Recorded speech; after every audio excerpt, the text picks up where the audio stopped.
as you guys know, we've experienced, we're almost done with ABCD. Actually, we are technically on the last day of ABCD, where you guys will be finally pitching your startups. And basically, I want you guys to really take from this, I want you guys to really take from this day is that building a startup over 2 weeks is not necessarily something that's done, right? It's not possible. What we really wanted to do for this program is equip you guys the best we can. And that's what we have been doing over the past 2 weeks. And we hope that today you guys can show what it is possible to get done in 2 weeks. Because although it's not necessarily the most optimal amount of time, it's definitely good enough to create something. And I'm really excited for what you guys have to show. And next slide, please, Kurt. Yeah. So before we officially start with the program, I would just like to quickly run through the rubrics once again. So the first component of the rubric would be the problem you're solving. So that would consist of the market size, the impact, and whether it is a real problem. The second component would be the feasibility. It's whether the market will actually use this product, what is your go-to-market, how will you actually get them to use it, and your profit roadmap. That will be followed by the product design, so how usable your product is, its creativity, the color schematics, and so forth. Then it will be followed by the product capabilities, which would be the level you did utilize AI at, the demo usability, and the innovation of your product. And lastly, it would be the pitch, which would be the delivery impact and the presentation. So we also do have special awards for each component. So do keep that in mind as well. And yeah, next slide, Kurt. Oh yeah, sorry, we're gonna cut the icebreaker due to time constraints. Yeah. So no icebreaker, guys. Just business. Yeah. Your Yeah. pitches will be our icebreaker. Yeah, I think that's about it. We can get officially started with the event. All right, so thank you, Sharon, for that. Since we have the grading criteria and also the calendar of activities, I think it's time for us to introduce the board of judges or our judging panel. So presenting the esteemed lineup of judges for the final pitch day of ABCD ASES Bootcamp for Career Design, our first judge is a senior investment analyst at Kickstart Ventures, a corporate venture capital firm wholly owned by Globe Telecom. Since joining Kickstart, Kendrick has been actively involved in the firm's investments in Sarisuki, Mosaic Solutions, Easy, and Monogoto. He brings a wealth of experience to the table, having previously worked as an investment analyst at Willow Growth Partners, where he played a key role in the raising and deployment of their $26 million inaugural fund. Ladies and gentlemen, let's give a round of applause. He is none other than Mr. Kendrick Ong. Moving over to our second judge, prior to starting Founders Launchpad, Simon was a member of the management team at AHG Lab, one of the largest independent venture builders in the Philippines. He possesses extensive experience in assisting early-stage entrepreneurs in overcoming the initial challenges of the startup journey, as well as helping startups scale and raise their funds. Prior moving to the Philippines at the start of 2022, Simon worked at Freigaze, a deep tech seed venture capital fund based in Germany, and before that co-founded a D2C business company in Germany, which he held for 2 years. Ladies and gentlemen, let's welcome Mr. Simon Bauer. Now completing the panel of judges we have here, he joined Kaya Founders in early 2023 and supports the 0 to 1 Fund's investment activities, along with research, platform, and communication initiatives. He previously worked at a global information services firm in Hong Kong, supporting due diligence efforts for private equity clients across the Asia-Pacific region. He is none other than Mr. Henry Chong. All right, that's a very strong lineup of judges, don't you think, Kurt? Yes, very esteemed indeed. And I'm sure we are all excited. So let us ask our teams. Pitching teams, are you ready to showcase your ideas? Yes! All right, so I hope that you have I don't think we need an icebreaker activity, but I hope that you're all prepared and ready because it is time for us to showcase your innovative startup ideas and prototypes. Kaya naman, Kurt, ready, set, go. This is your time to shine. All right, let's have our first group prepare. for their pitching teams. All right, so let me open the link to our groupings. We have your team 1. Okay, Kurt, how did we even select the ano to? The hustler, Hindi, the no, hipster. the pagkakasunod-sunod ng teams. Paano nga ba ulit? I believe the order can be explained by the project heads. Okay, we Correct. selected the order of the pitching teams Mhm. by Yes, hipster, hustler. Next slide, please. wait lang. Team 1. Ano name ng team nila? All right, so we will now call on the first team, consisting of Kailu Baradas, Oliver Santos, and Mona Lisa Lu. Let's all give them a round of applause. Di ba the hustler will be speaking? The other team members can actually sit here. All right, so as they head on stage, can you give them a round of applause? Alright guys, every team would be given 5 minutes to pitch. There's only And then another 5 minutes for question and answer. So you guys be limited to 5 minutes lang presenting. here. All right. Okay. The what? Okay. Basahin. When I say Sige. like next slide, What about you this just click. This is my tech guy, so he's the next slide guy. Okay. All right. Yeah. Okay. Game. Mic test. All right. So where can I see the timer for the pitches? All right. How are you guys? Doing well? We actually sacrifice ourselves to be first. So hopefully we do you guys a good show of introducing what intertwine is. So dapat wala pa nga yan eh.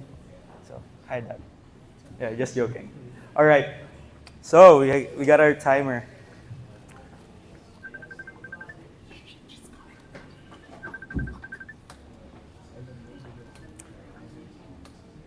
Yeah, feel free to sit down there. Yeah. Yeah. Mic test, all right. Doing good, tech. My main tech, come on, yeah. Main ops, come on, let's go. All right.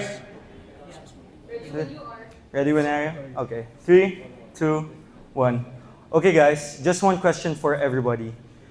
What makes an event so magical?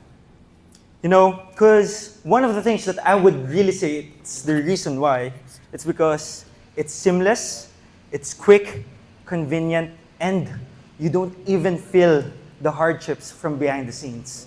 And so, I ask you this. What if you have a wand that you can possibly just swoosh around, and then you can make your dream event come true? And that's why I want to welcome you guys to Intertwine. Intertwine is all about weaving events and bringing everybody together. So, next slide, please. I want to introduce you to Intertwine. Who are we? Or who we are is basically not just a platform, not just a startup, but a catalyst for transforming how events are organized, how it is made, sponsored, and also assisted through execution. And this is through our top-tier experience from doing events, and with Intertwine's unparalleled marketing opportunities, we know that what we do with event organizers, sponsors and companies, suppliers and venues would actually unite them into creating something much more easier for everyone. I've always dreamt of doing something that can be done within the 2 weeks. Maybe a party, maybe a conference. And this is the answer. And why do we do it? It's because we believe that it is important that whatever you're good at, you can do on your own.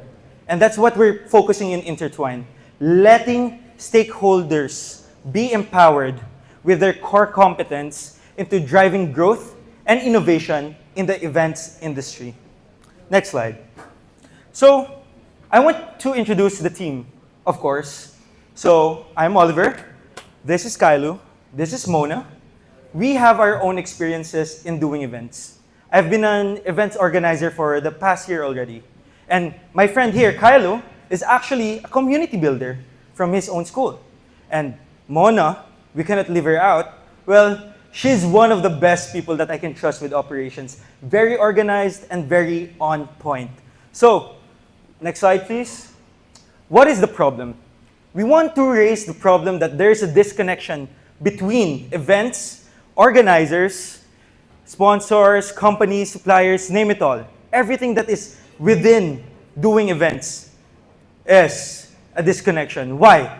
Because we have different reasons. Fragmented markets. 45% of event organizers, they find it hard for budget constraints to have a major hurdle. So there are all of these other reasons. So limited visibility, resource intensive. So feel free to scan through our data, which shows the truth of events. Next slide, please. Solution. What is our solution? In Intertwine, we believe that all stakeholders should be united. And that's what we're trying to do. We want to integrate something within their systems that will make sure that there's market growth within all of these industries. May it be a medium to a large enterprise. We want to enhance connectivity by how? Being objective. Next slide. Through the target market that we have. Event organizers will always have their problems with funding. Sponsors and companies will have their problems in connecting with the right event organizers to sponsor. Suppliers and venues. These are traditional industries that haven't really innovated yet. And all of the secondary market speaks for itself. Next slide. So, what are we trying to do with Intertwine? We are trying to create a platform that is user-friendly. Something that matches with the algorithms and the community that we wish to connect. Next slide. With innovations with AI, we have different algorithms, customizable AI insights, and sponsorship recommendations, and data analysis that you may have already read. So, next slide on that. This is basically what we wanted to do, a website that connects them all. Next slide. So, I just want to talk about market opportunity. And with that, here are your data. Feel free to scan through them. Next slide, please. We have our B2C subscriptions. Next slide. We have our commission subscriptions as well. Next slide. So, marketing execution, basically, this is it all. Attract, engage, and connect. But then, the foundations of what we want to do is to have a platform that develops everything and pushes through with a continuous feedback loop. So, that ends my time. I just want to share with everyone that the last quote that I want to share is that building relationships is not about transactions, it's about connections. And so, we're trying to weave everything with everyone through the connections that we bring. Thank you very much. Tanungin na lang nila tayo. Ang bilis ng 5 minutes. Alright, so thank you so much, Team 1. Now it is time for us to do a 5-minute question and answer portion, which Pwede naman the nila judges will be tanungin asking yun. questions to our team Yes. for you to answer. Alright. This is for the live stream. Thank you very much. Double mic. So- okay. Whew, very short. Alright. First of all, I love your passion. Like you seem that you really love the idea that you're building. I'm not fully sure if I understand the solution correctly. Yeah. Is it kind of a marketplace where I can find all kind of venues and vendors and like Yeah, other so suppliers that I need? Okay, so initially our thought was to basically bring a platform that connects event organizers with everything that they need for an event to happen. And at the same time, give value to those people who would partner with us, such as companies, government institutions, and other venue partners, and other suppliers that could be part of the business. Have you done some sort of customer validation phase? Like have you talked to any Yes, so venues or hosts? Sorry, I have two Yeah. mics. So Yeah. yeah, What yeah, was we. kind of the biggest pain or bottleneck they experience in running So, events? due to the time restrictions, I wasn't able to actually emphasize more on the data, but mainly it's on the budgeting. That's why we first thought of doing a sponsorship platform, but then we realized that would actually make a two-way benefit for this stakeholders. That's why we changed the narrative into making it as a all-in-all event management platform for event organizers and also for other companies. So it's also about the management of the event, Exactly. not just about finding my supplier or my venue. Yes. So we want to incorporate tools in it as well, and perhaps make it easier for all these people to make it more convenient and less time hassling for them. Yeah. Okay, last question from my side before I pass it on to my fellow judges. What is your background and what's your relationship with events in the past? So why are you the perfect team to run this? Yes, so basically with our experience, we came from different backgrounds, we came from different passions as well. So honestly, the reason why I'm doing this pitch, it's because it's an idea that resonates with all of us, but mostly with me, through all the experience that I have had with event management. But then it also resonates with Kailu, because he's somebody who's a community builder, but wants to do more things on the technical end. And that's why we were able to show our landing page, but wasn't able to demo it. And we have here Mona, who actually digged up most of the data that we had for this. So it is always a team effort for this team. Are you guys all business students? No, I'm a business student. Mona is, and Kylo is a computer science student. You both are computer science? Both of you are computer science? No, business. We're both business. Okay, gotcha. Yeah. Okay, cool. Henry, I'm sure you have a question. Hi guys, thanks so much for the presentation. It was super compelling and congrats on getting here. I think for me, I don't come from like an event management background, so I wanted to get a sense of how is it typically done in the industry today in terms of availing sponsors. What does event management typically entail? And what is that process like for the incumbents? Yes, so as a seasoned event manager or project head, I've done several events wherein we've already had a template to follow. There's like step-by-steps, but then there are also tools that we use like Notion, CRM tools like Folk, and all of these things are not connected with each other. And it kind of eats the time that we could actually exert more on execution rather than in planning. And when it comes to sponsorships, it's really hard to partner with companies who you have to go back and forth with and ending up with nothing really to do with them. So that's why we thought of doing an AI integrated matchmaking system. Yeah, no, sorry, I think I don't quite understand. So how would you then typically go and avail like a sponsor? Say like you're putting an event together for X amount of people. What is that process like? What is the discovery like? Yes. And then, yeah, how does that typically work right now? So basically, you go and contact the company, and when they perhaps reach back to you around like 2-3 days after, by that time, you've actually reached out to a lot more. But then that's the only time that they would actually schedule a discovery meeting.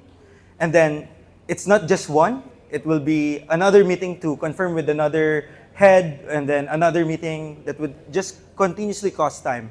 So we want to take the time from doing the events to make it seamless but still quality. How do you plan on kind of building this marketplace on both sides? So on the, I guess, sponsor side, have you thought about the engagement and reach out to these types of sponsors? Yeah, what would that sort of be? Yeah. And then maybe on the flip side, the event planners, et cetera, what is sort of your, I guess, go-to-market there, especially when you're trying to tackle this, I guess, cold start marketplace, which is, you need both the supply and the demand. Okay, so just to address that question, I think I've lost time already, but may I still answer the last question? All right, so just to answer the last question, with regards to the interest check on this, one of the data that we wanted to actually share is that there's 1,387 companies that are focused in doing events, but then there's no platform for them to actually be incorporated to make things easier. We believe that they've built their own databases, but it doesn't make it efficient. So then what we thought of is mainly having this strategic partnership with them and connecting them with the database that we've actually built, and later on partner more with more companies through a marketing campaign that perhaps we would build along the way, and then promote it with other freelancers within different Facebook groups that aren't actually active. So that's why this platform is the only way for them to be known and be seen and be credited for their work. So that's actually what we're trying to solve here. Cheers, thank you. Are you guys out of time for Q&A? Okay. And I guess my last question is, how did you determine like pricing on your SaaS and the take rates? Okay. The pricing on where? Sorry. Like the monthly charge, like your Yes. how did you determine that, and then the percentage that you're taking per each interaction? Well, one of the things that we aim to do is that it should be cheap and also efficient at the same time. Considering we're a startup, definitely there will be some hurdles along the way. But with the right investment, I would say we were able to actually compare our prices to other competitors who aren't focusing on event organizations or event managers or event organizers, but then they have this own market of influencers that they actually incorporate into their platform. So we actually have that presented as well here, if I may just like show it. There's like a competitor analysis that we made that is showing the value that Intertwine could actually give compared to the other platforms that are already working. Great, thank you so much. Thank you very much. Alright, thank you, Team 1. You may head back to your Can we have a photo? Oh, What is yeah. the fine? You can have a quick Back, photo back, back, back. first. Intertwine, for Team 1. intertwine. Alright. All right. Okay. Smile.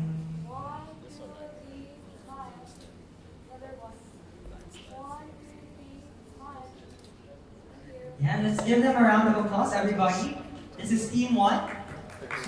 Alright, so Thank you, my good man. our next group, we have Team 2, Thank you. which is consisting of Jose Carlitos Canillas, Nisha Sevilla, and Justin Lontilla. While waiting for them to set up, Nayang ako, hindi ko pa nagsalita. I'm going to ask everyone a question. Okay, so may I see Team 1? Raise your hand. Team 3. We have Team 3 here. They don't know, they don't know, they don't Oh, they know. don't know? Okay. So it's a surprise. Surprise. So that means everyone here is waiting. Ooh. Okay. Tayo tapos na? How are you guys feeling? Are you guys enjoying the venue for today? Yes! Wow, It's getting hot! Woo! Okay, thank you to Founders Launchpad, our official event partner once again. Do you have to give this back? Oh, yeah, yeah, yeah. Yeah, yeah, yes, Can I please. get this? Yes, yes. Thank you. Hi. We'll be presenting. For the judges now. For the judges. We don't need this. Yeah.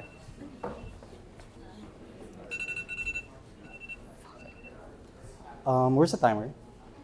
Yes. Oh, right now? Okay. Good afternoon, everyone. I'm Jose Carlitos Canillas, representing Thetis, an LGBTQ safe space dating app. Next, please. So our team consists of Misha Sevilla, who is not here, Justin Natilia, our coder, and Jose Carlitos Canillas, myself. So, first of all, can I ask, are there anybody in the crowd who's related to the, sorry, who would consider themselves part of the LGBT community? All right, no one, okay. So I myself am one. And no, a main problem with dating apps I've found is, first and foremost, they don't really advertise themselves. Or if they do, such as Grindr, it's become like a stigma, or sorry, a bias, where they are known for hookups, sex. And for someone such as myself, I'm still young, I'm still developing, I don't want to do anything crazy. I just want someone who can like give me advice, give me the knowledge I need to know into like what I am going to in these types of relationships. So the data we were able to collect were some Reddit threads, some friends, some first-hand accounts of like people being pressured into doing such sexual activities that they would deem not in line with their moral compass, but they still do it because they're already there, face to face, and they feel pressured. They don't feel safe anymore. So the goal of Thetis is to give these people a safe space to be able to communicate with each other and have an AI chatbot that gives you empirical evidence on improving your sex life and or down the line, how you act, what you wear, all that psychology. Next. So, Thetis is for the fairest, that's our motto. And the fairest, next, deserve a companion. So our companion is called Cupid. This is a mock-up of what we have. So basically, you're gonna ask Cupid, for example, how do I spice up my sex life? Just an example. So it will look for something in the internet, some research papers, and it'll find one. For example, this one is about how caffeine increases blood pressure, which also in turn increases the pleasure you receive. Next.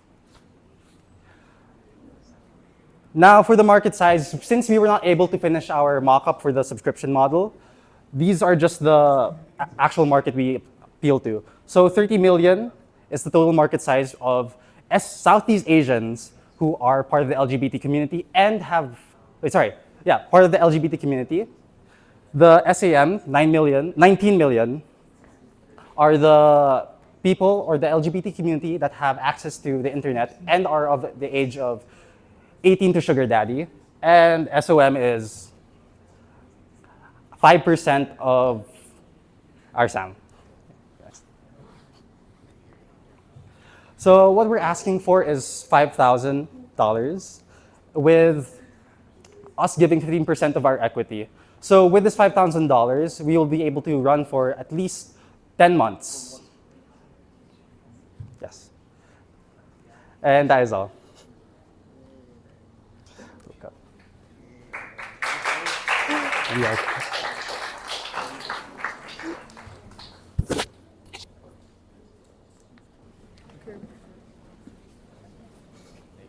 Just stay there. Is this okay? Yeah. Is it okay? How many minutes was that? Yeah, thanks good. Other one's great. Good. Hey guys. Hello. Thanks for the pitch. I think it was really compelling and exciting, and congrats for getting to this stage as well. I know it's not easy to get up and to present something that you really believe in and have the conviction for.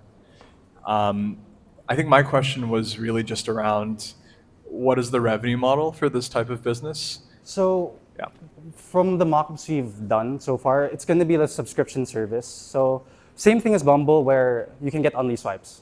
But there's an added feature where you get access to the premium version of the chatbot where you can ask more detailed questions, or in the future we're hoping to implement something where like you want to ask like, what do I want to wear? You take a picture, it'll show you like options, things such as that. That premium model unlocks that. Got so it. we're Yeah. freemium in the subscription So the service. standard model, you'd have swipes and a basic version of the chatbot, and then you're really banking, for this, paid by monthly subscription.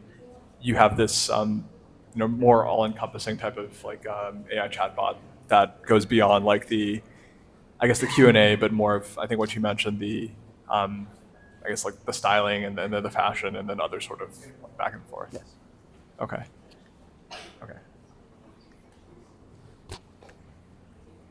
Hi everyone. Thanks for the presentation. My question was more on how you market Thetis.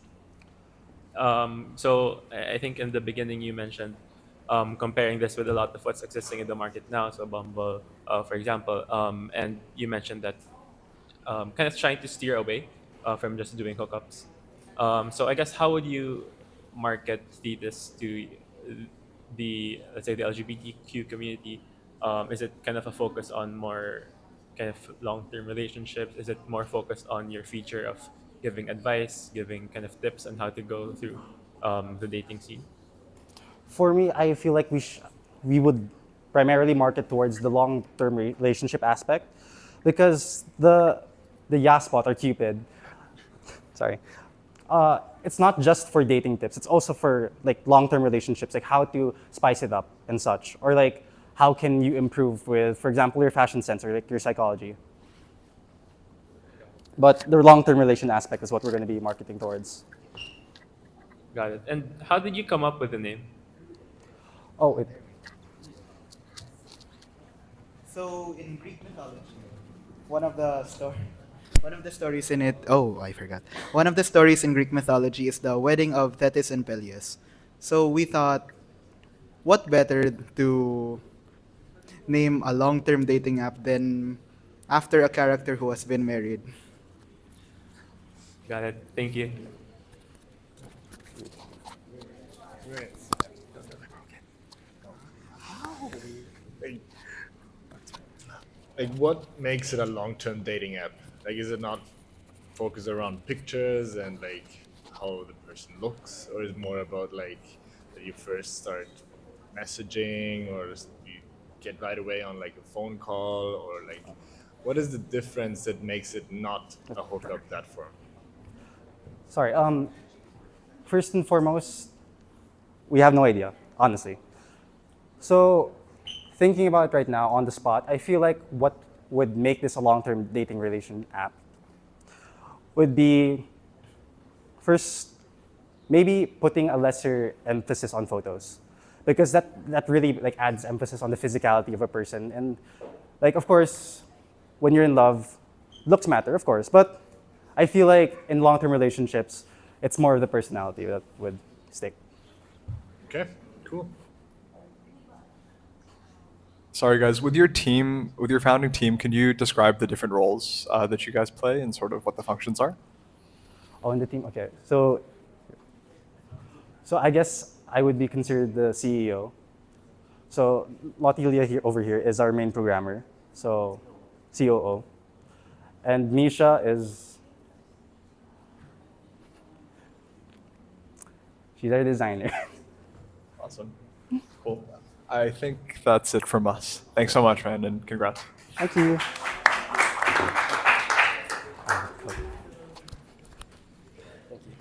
Thank you so much, Team 2. With that, we'll be allotting 5 minutes for us to go on a quick or a short break. And when we'll be back, we will continue with our Team 3 up until Team 9. So let's go on a 5-minute break, everyone. Okay? Oh,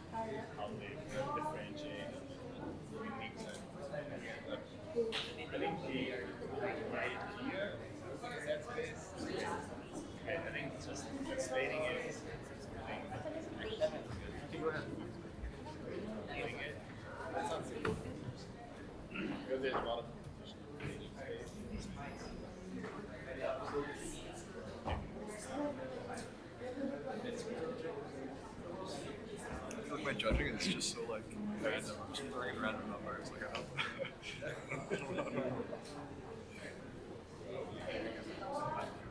Yeah. Yeah.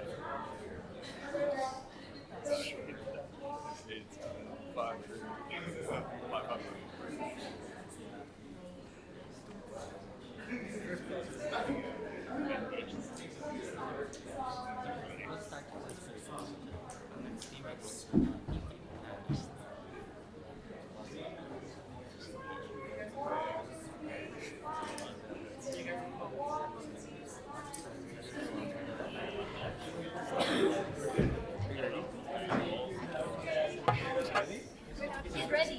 It's my first time here.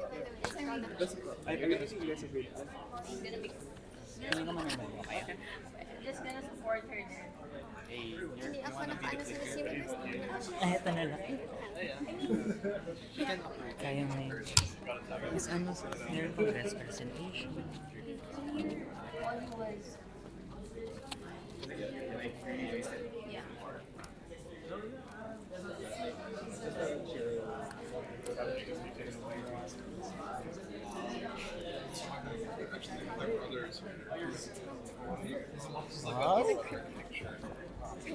Iikot ko ba?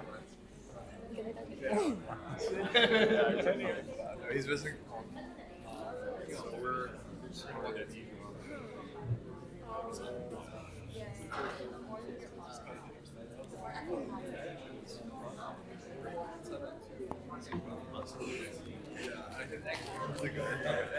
So we're doing that, and then tomorrow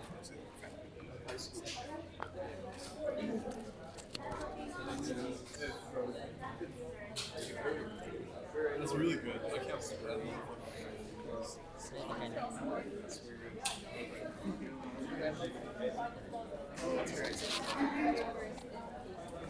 He was like, that's okay.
Dito talaga. Okay. Okay. Pero mamaya sa Q&A ba ba kayo? Okay. Yeah, I gave it.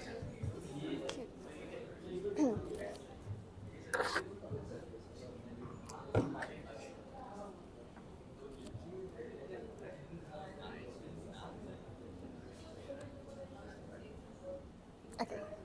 March of 2012, Clarissa has lost her life to cancer. 3 little girls have lost their mom, and our husband has lost his wife, and multiple friends have lost a loved one. Before Clarissa's diagnosis, she has battled and juggled a working mom's life that includes full-time work and handling the household and taking care of her 3 kids. Today, one of those little girls stand here today wondering if we could help other moms like her before it's too late. Losing a mom allowed me to gain multiple mother figures, but I've noticed that despite having all of them, there's one common denominator. This is called the problem that literally has no name. That's because mothers are overwhelmed, stressed, lack of access to available help, and a lack of support systems, and this goes on and on and on.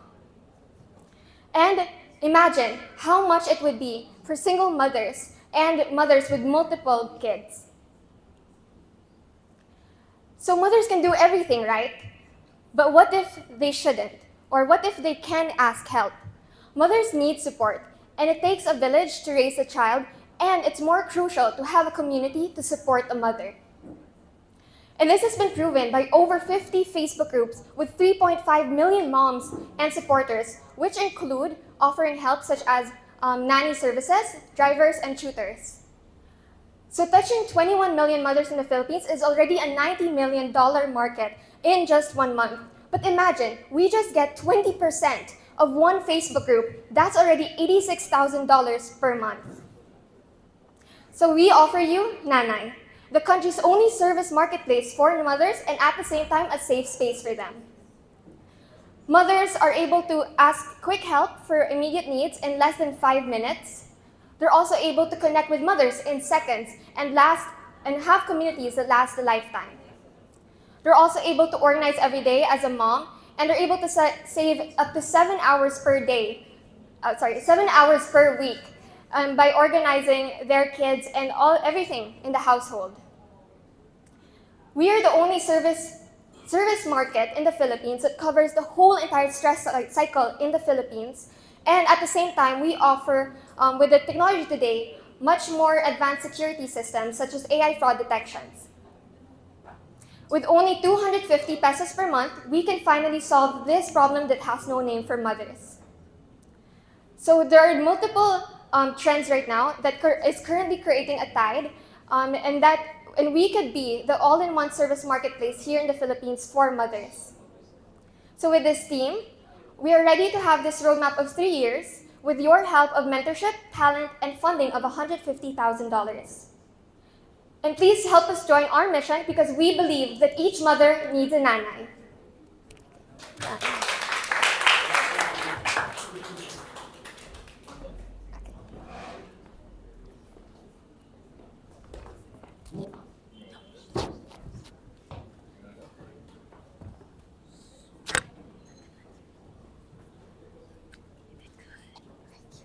Hi everyone, or thanks for the great pitch. My question is more on how you, I guess, compare yourself to the Facebook communities. I imagine, as with the screenshots that you've shown, those are very active already. So how would you, I guess, get these mothers to transition, let's say, to your platform and start paying the fees? Okay, thank you. So for that one, we actually did interview real mothers in real life, and we asked them how come they're not part of this Facebook group yet. And one of their main one of the main factors that they're scared about is actually trust. And that's why we integrated AI fraud detection. And at the same time, we could give them the more trust since in the Philippines, it's very common that there's not much babysitters here. And that's actually because of trust in the Filipino culture that it's much more dangerous. And that's why we actually asked, what if there's technology today that can actually up the safety of these types? So for Facebook, they don't have that yet as far as our research. And we actually did start. We posted the landing page in one of the Facebook groups, and we did get a lot. Okay, I'll be honest about the numbers. It was 40 during our landing pages. It was 40 in the first 2 hours. So at least we know people are willing to click and to actually check out if there's instant help for mothers. And I guess can you tell us more about how the AI kind of fraud detection work? Is there something else that you complement the service with, like, let's say a curated service from your side also, looking some interview, some form of filter for the services that you provide? Okay, I'll be very honest. Our CTO was the one who actually, I had to check on him if AI fraud detection actually already exists, and he said that it does. And basically, from what I know, based on his explanation, is that it matches different trends or like different, very similar to how profiles in when you apply for work, check if there's fraud. So I think LinkedIn already uses that as well. So I think that's what he was getting, that idea, that's where he got it from. And as for the other services, there are filters. Filters for the location, the time needed, and as well as the rates. Rate was a very big thing for mothers because the subscription rate is for services, the community, and as well as the dashboard to really help. By the way, all of these are very intertwined. Like for example, the dashboard can actually give the mother the budget. For example, if she doesn't want to overthink of, okay, how much can I afford for like help for 3 of my kids? So the AI actually works in the background, but intertwining everything. Got it. Thank you. And last question: what's the coverage of the services that you offer? Is it kind of everything that a mother needs? Is it more kind of service type, or are you also offering products? Okay, so as of now, since we're in the seed stage, our main target was really the services, since that was actually the common denominator of all the mothers. They really, really just wanted help, but trusted help. And that was very shocking since all mothers, without us giving them hints, that's what they really wanted, based on our really face-to-face interviews. So these were not surveys. We didn't do any surveys because we really wanted them to really come to us and ask because this is a very vulnerable subject. And as for I'm sorry, what's the second part? I think you covered. I was just asking which services are you offering at your initial launch? Thank you. Thank you.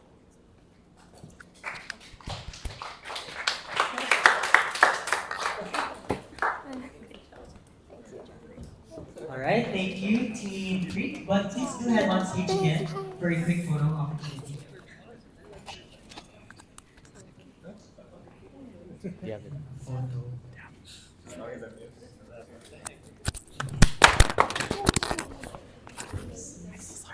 All right, so quick photo opportunity. Okay, now as they take their photo, may we now call on Team 4, consisting of Angel Nagyo, Ben Bensali, and Albrave Albaida.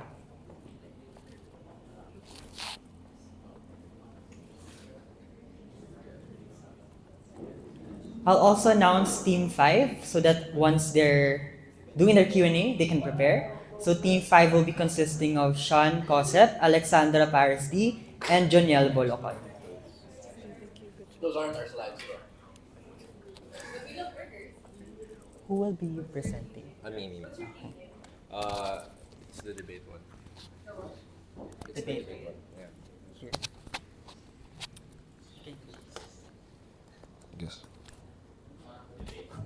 Yes. Yep. Guys, sit down.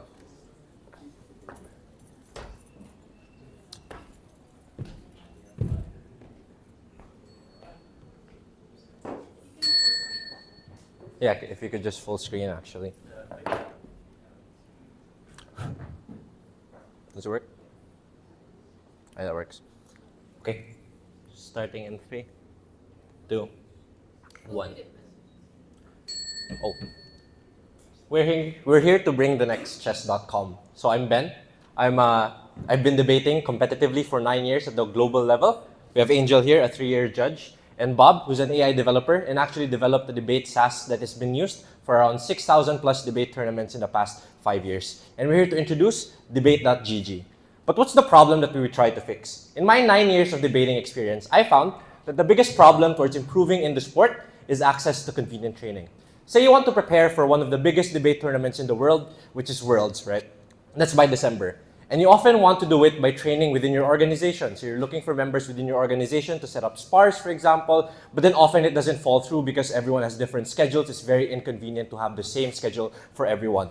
So you resort to making cross-training GCs with different organizations, different schools to ensure that you have a network, for example, that allows you to train. But often it might work for the first 3 months, but after 6 months, it often falls through because not everyone has the same time, not the same dedication for the certain thing that you're doing. And so, you enter majors unprepared and you end up underperforming just like me, missing the Asian break by around 0.25 speaker points. It's very painful. And in fact, this is something that I don't just experience, it's something that the debate community experiences as a whole. So often, the average post on the debate community Facebook pages is just looking for a spar group, looking for people to train with at their most convenient time. This happens almost every day. And so there's a problem. But what's the reason why we want to solve this kind of problem, right? And I'm going to let you in on a little secret. The debate market is a silent gold mine. This debate series posting is a group full of active level debaters who are trying to look for tournaments to debate in, and there's a head count of around 15.9K members, and these are all my friends, right? On any given year, there are around 5,000 active debaters who's willing to pay and debate in tournaments even if it costs thousands of dollars. And in the Philippines alone, you spend around 1.1 million pesos in total to prepare for tournaments monthly. And in just for the biggest Worlds tournament, which is Belgrade in 2022, a total of 43 million pesos was spent just for registration fees alone. And so, the big how might that we want to ask then is how might we improve debaters' access to improvement and for them to be better debaters at the end of the day? Which is why our team has thought of debate.gg, which is actually a platform that allows debaters to queue up on debate on demand using a rank system and giving them a personalized AI feedback to ensure that they actually get to improve in this game. So we have 3 main features in our platform. The first is an on-demand debate experience that allows them to queue up at their most convenient time. So have the chance to debate against the best of the best simply because they're available at the same time as you and if they're in the same rank as you. And we're able to improve this and give more stickiness by having a ranked matchmaking system to ensure that the people you queue up with and the people you end up in the same round with are people of the same caliber. This is, for example, a sign that I'm matched up with David Africa, but this will not happen because David Africa is the best debater in the world. And lastly, is a personalized AI feedback that analyzes actually the kinds of speeches that you gave in the rounds that you gave, gives you tips on how to improve, and maybe some training regimens, some other resources that you can pursue so that you actually improve on your game. And further, you can use this as a chatbot to chat with this coach on how you could perhaps improve and what other things could you pursue in your debate performance. What does the competitive landscape look like? Nothing, right? Because we think that we're a category creator and the ocean has not been bluer than this. A lot of the debate software that exists in the debating world are made for tournament organization. So it only enables people to organize big tournaments like Worlds, but not necessarily a software that allows debater to actually use it on a day-by-day system to improve their skills. So when we factor in AI integration, as well as the gamification, the ranking system that we have, debate.gg is actually the only one of its kind, right? What then is our strategy? We think that it's very important this early stage in the pre-seed to win the debate community today. So a lot of the things will actually be used to win the debate community, ensure that they're loyal to the platform, and we give them benefits. But we don't just end there. In order to reach the 10x, we win the world tomorrow. Our vision is to actually make debates so accessible that any average individual can just hop in, queue up, and argue, for example, with the best of the world. Which is why our ask is 5 million pesos, which we'll use to develop the infrastructure, maintain servers, train AI, legal costs, and marketing. And the pricing is just the price of one debate tournament, which is 1,000 pesos per month. And that's for you to get a premium access on the AI analytics, be able to organize your own lobbies, etc. By the end of year 1, we expect 4,000, and 20% of those are likely to be paying customers. That leads to a 4-year revenue of around 3.3 million pesos. Thank you.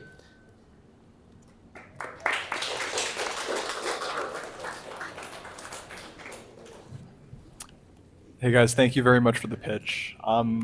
As someone who's not very familiar with the sport of debate, maybe you could just walk me through, how does that entail at a sort of basic level? How does it work in a tournament level? And then eventually maybe on your platform, what is that kind of matchmaking system? And then how does the one person debate someone else on the platform? How realistic or how like that is to the actual... so how does it work currently, right? The current system is that you often want to schedule training sessions with other people and ensure that everyone's available. What the solution that we provide here and what is fixes is the kind of like waiting game that everyone plays, right? And the scheduling thing, because it allows you to just queue up on demand and match up with the people against you. In terms of the ranking system, so in the way that debate works currently, you're able to have wins and you're able to have the extent of how much are you winning. So that is your individual speaker points. And those are data that we get from the judges, and we use that to feed into the ranking system that already exists. In fact, ranking is already a core part of competitive debating. By the end of every tournament, there's always a top 10 best speakers, top 10 best judge, and we use that same system to create the ranking algorithm, which is same to the ELO system of chess.com. And then when you debate, right, so I guess you versus someone else, like what will that look like on your platform? What is the duration? I know it's through voice. But sort of what does that whole thing look like? Sorry, I'm just very unfamiliar. So in the university level, usually a debate speech lasts around 7 minutes, and one debate round is around an hour to an hour and a half. But we plan to democratize it further by creating a new category that shortens the speech time. So that's around like 3 minutes, 5 minutes, to have a much more quick fire game mode. But all debate formats are available on the platform as well. And then topics would be generated through your platform. Sorry, what was topics would be generated through your platform, Okay. or how are topics typically? So the way debate motions work is often there's an adjudication core that creates a bank of motions, and that's what you get to debate on. So we plan to have a data set of already existing motions, and then perhaps an AI system that generates motions on demand as well, but we also have a curated system and one that is more seasonal, which can be accessed to our premium features. Got it, thanks. Awesome. I can definitely see that you have kind of the founder market fit, so you live and breathe the debate space, so very passionate presentation, love it. Do you have a bit of data of how large the market really is? Like you said that you have this Facebook group of 15,000 members, but like how big is the debate space? Maybe larger, like maybe beyond the Philippines, maybe in Southeast Asia or even globally? So for context, national tournaments usually reach around 100, 120 teams, right? That's the Philippines alone. And that's around, one team is around 2 people, so that's around 240 plus already at the national level. That doesn't account for the judges, which is also like around half of that. And then the high school level, which also has a tournament the same size as that. So often, when you account for these people, at least in the Philippines alone, it's around in the few thousands active already, and then globally it's around 15K. We have a guest judge.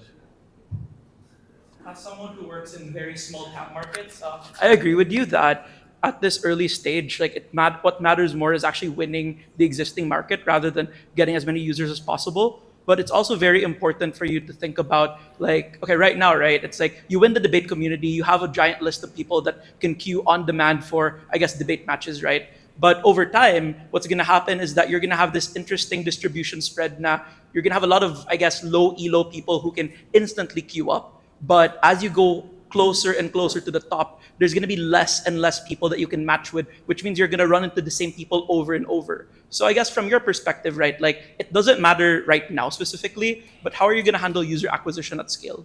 Like how have you thought about like getting, because it's I wouldn't say easy, but it's a straightforward vision to get every competitive debater in the Philippines on this platform. But how do you get the average student or the average user? What's your expansion angle here? So the easy answer to that is simply education. So again, one of the core features of the platform is you have an AI analyst and an AI coach that allows you to improve at your game and to improve your ELO, as well as curated educational content from some of the best debaters out there, giving tips, for example, on how to do it. I think that's the easiest way to onboard the new members, for example, and to actually put them at that same ELO as like the average university level debater. But honestly, I'm open to suggestions on how to do that. When we want to launch this platform, this is something that we're going to open up to the debate community, and that's a larger discussion that we're more willing to have and improve the platform inclusively. So the thing about like these prosumer platforms, right, is that the reality about human beings is that humans actually don't want to learn. Humans actually don't want to improve. The average person actually doesn't. But I agree with you, like people who do want to improve are great. So it's like, how do you plan on framing debate GG for the average person, right? Because the way you unlock scale is when you start getting the average person in. So it's like a debater that's really interested in this would really love those features. Those are amazing features, by the way. Really good work. But how do you entice the average student to want to get into this? So an unranked queue is the easy answer to that. One that is more casual, not ranked, and it just allows you to be more comfortable or just go through the motions of arguing with someone else. Because I think that's an emotion that people just want to scratch off, right? So having an unranked queue is more casual, not having that same competitiveness level. I think is a good start for people to just get into the space and acquire them more. Picture.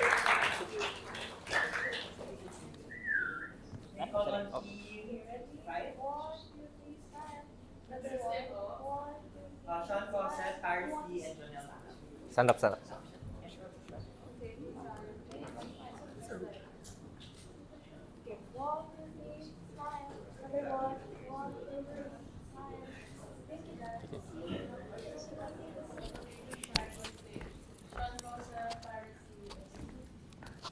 Jonel.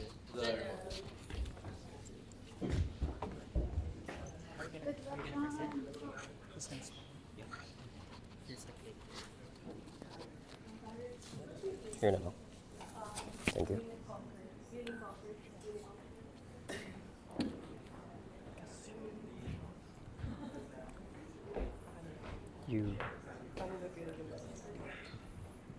Hello.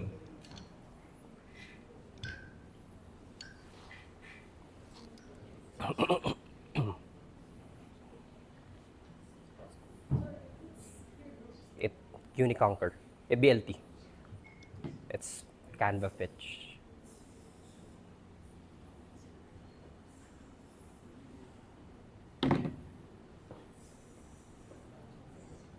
Ready.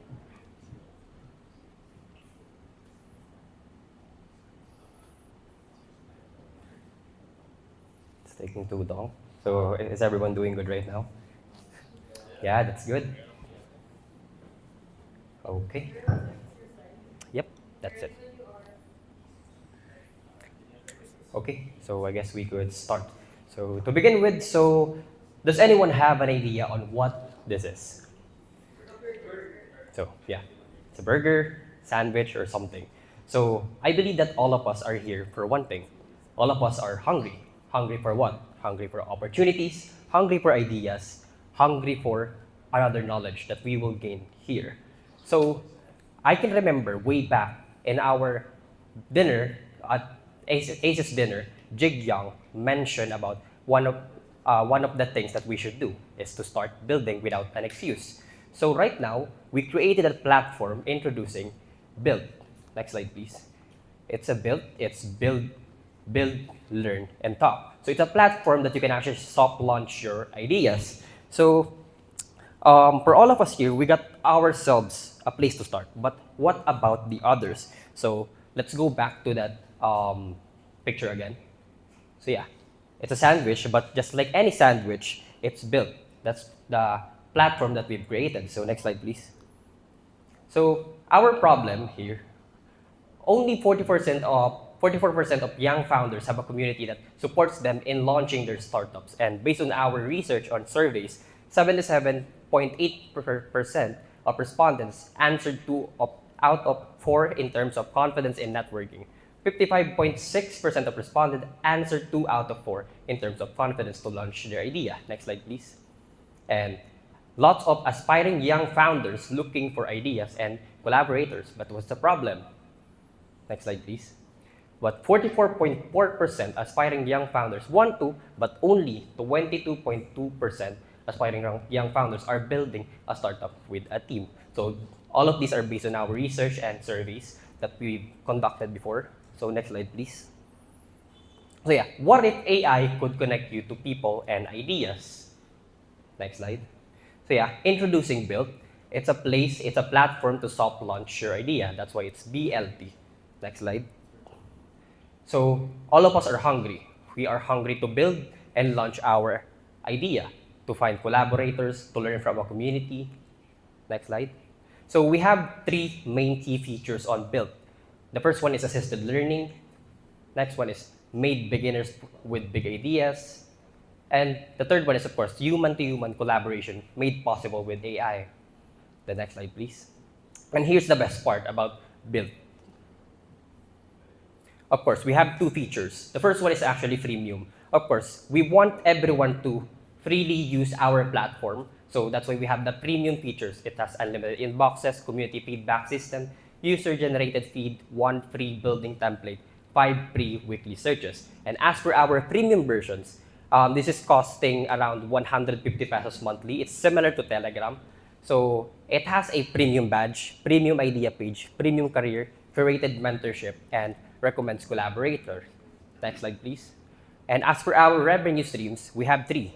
The first one is advertisement, the premium features, and events. So Built has the ability and can organize an event, whether it is like this or a mentorship type of thing. Next slide, please. Okay, based on our research also from yondu.com, according to Startup Genome's data, the country's diligent work building and nurturing its startup ecosystem put its value at $3.5 billion.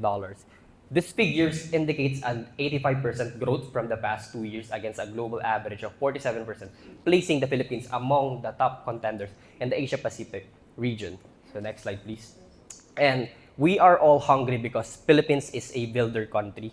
And next slide, please. We must always remember that we must stay hungry and stay foolish. That's why we created this Built for us to soft launch our ideas. And Built is for the people, by the startup ecosystem. And our team consists of, it should be here. So me, I'm the project manager of this, and Joniel Bolocon as the web designer, and Paris D as the branding and marketing person. So that's it, and thank you.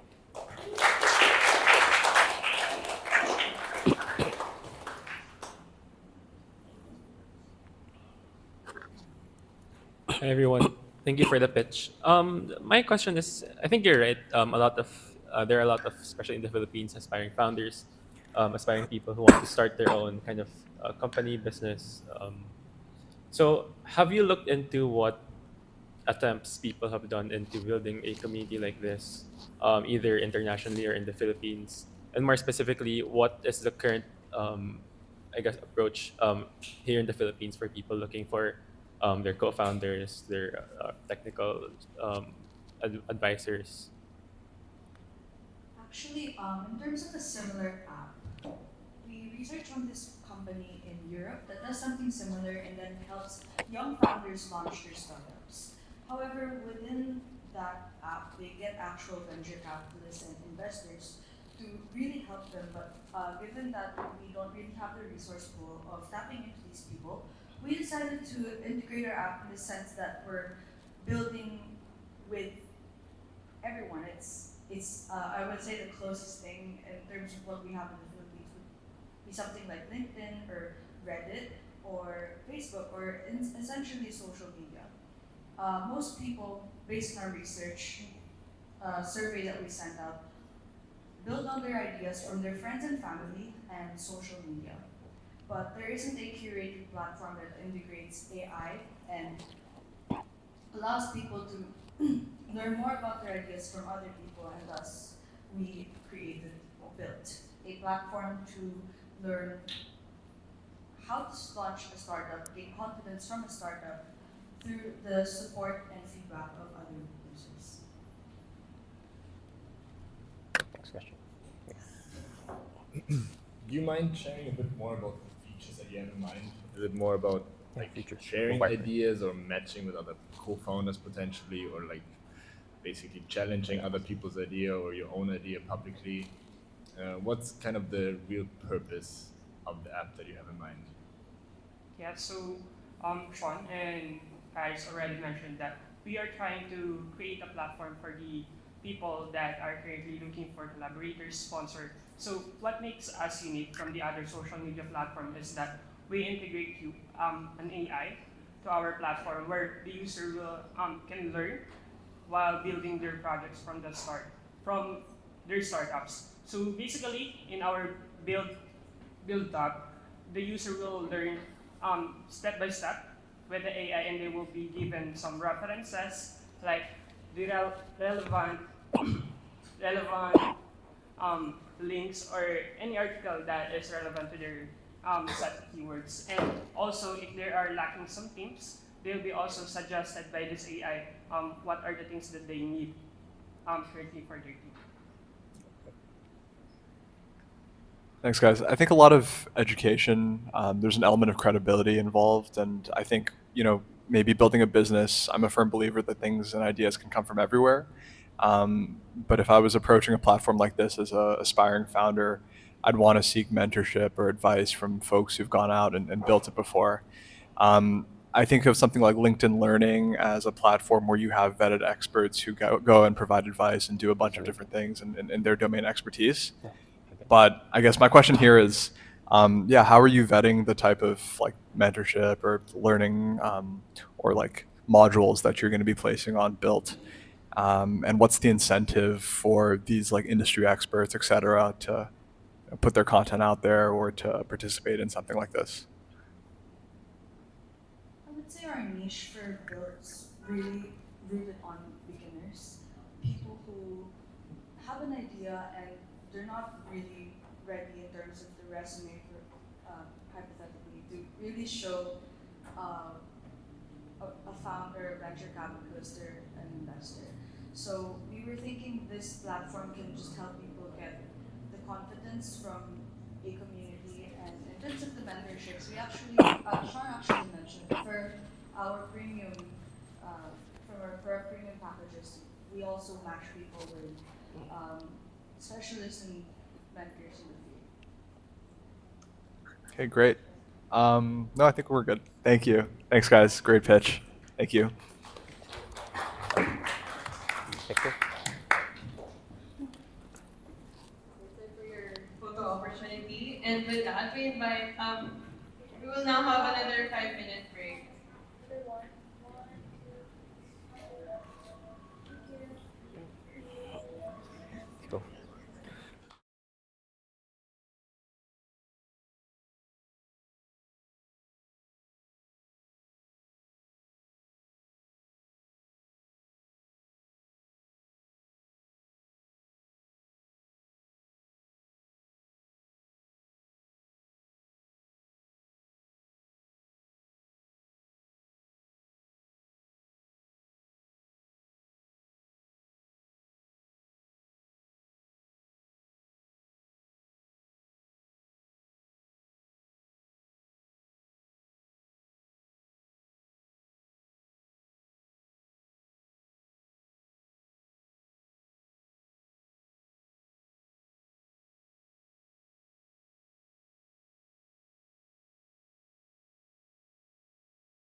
So good afternoon, everyone. Today I'm here to pitch an exciting opportunity in the beauty tech space. So, what is our startup? I'm introducing Local Lush. Our startup is focused on revolutionizing how consumers discover, try, and also purchase makeup products using cutting edge AI and AR technology. Next slide, please.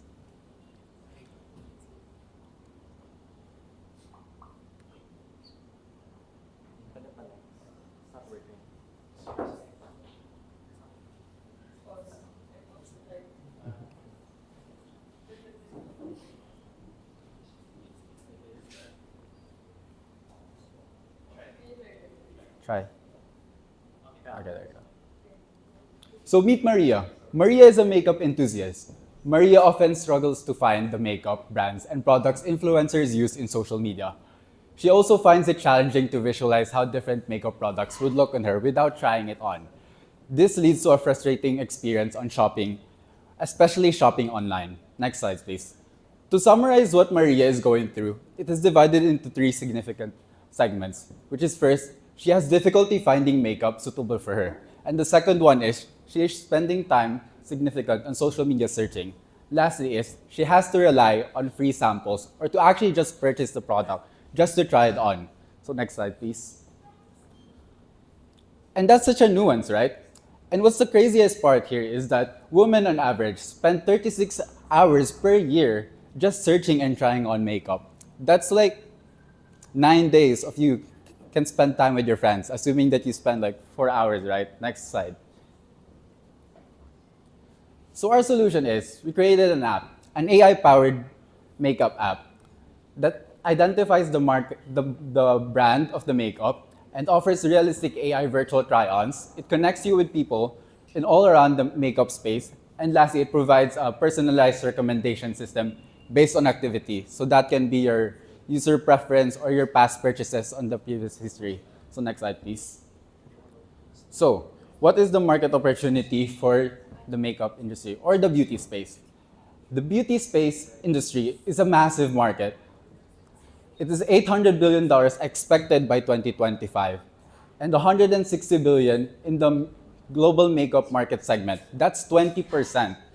And with the rise of like digital makeup solutions or just digital solutions everywhere and the growth of demand of personalized shopping experiences, we're confident that our AI-powered makeup app can penetrate through or tap into the potential of this growing rapidly market. Next slide, please. So we've identified two market trends. The first one is the AR and AI growth.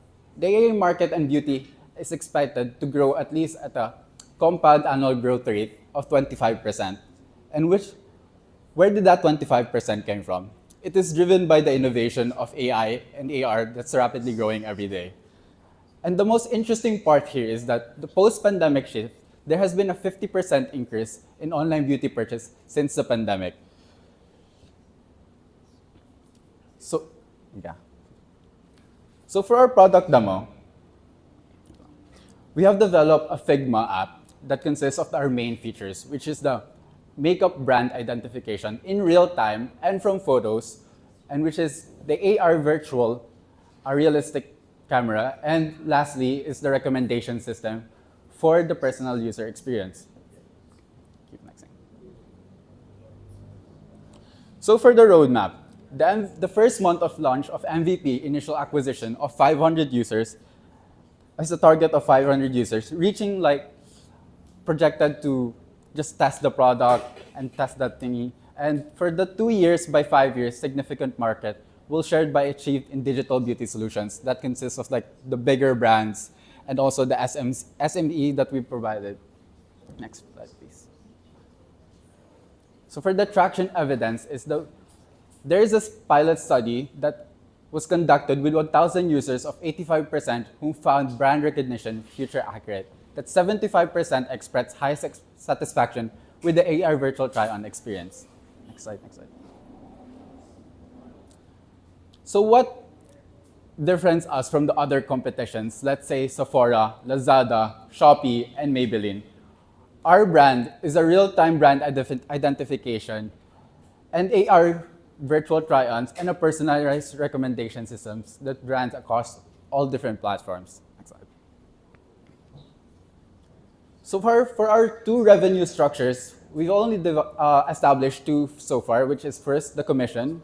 We plan to take 8% commissions on sales generated to the apps and can I continue ba? Okay. So and the product recommendation. Okay. So for the business model is we're just trying to get the first and the initial rounds is the local SMC makeup brands or partnership and eventually just get the high makeup brands.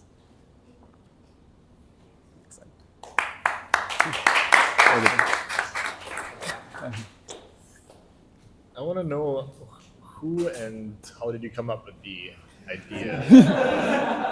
So actually, it first started when I went to my girlfriend's house. So I saw her makeup collection, and it's literally like it's just filled all the cabinets. It's just filled with makeup. It's like, how do you even do you even remember all your makeups? Like she said, of course not. It's really a lot. So I said, okay, I can make you like an inventory app because I'm a CS, so I can do that.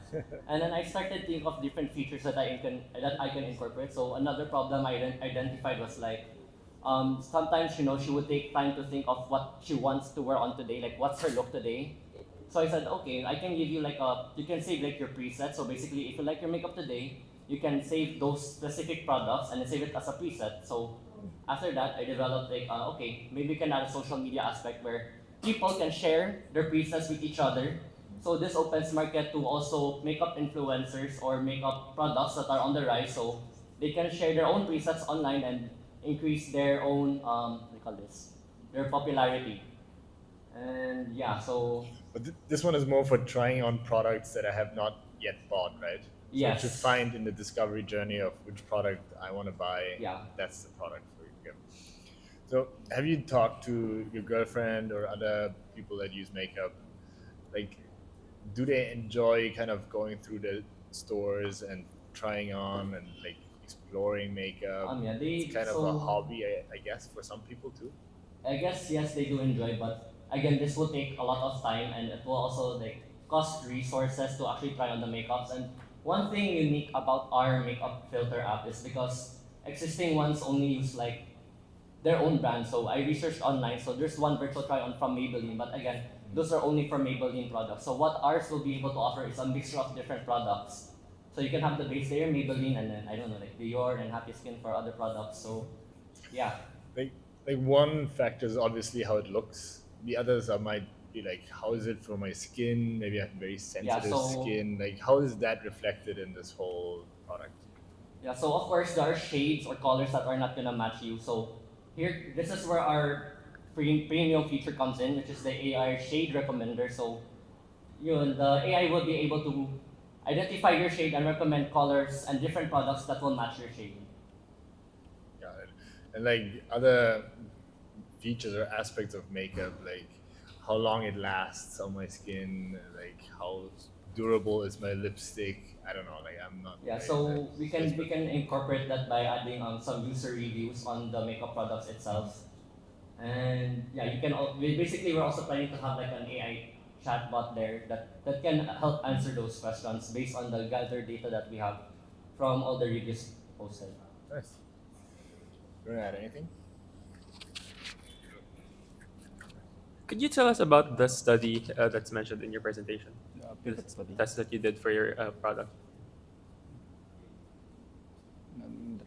Your result as a brand. After the product naman.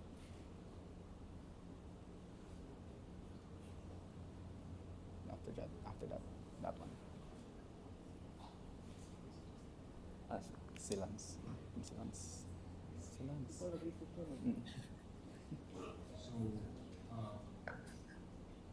For us, this one, we, aside from interviews, we also conduct we research the previous studies about this. We also did our own survey, and according here, we found that they enjoyed the AR virtual experience, right? It was a good experience.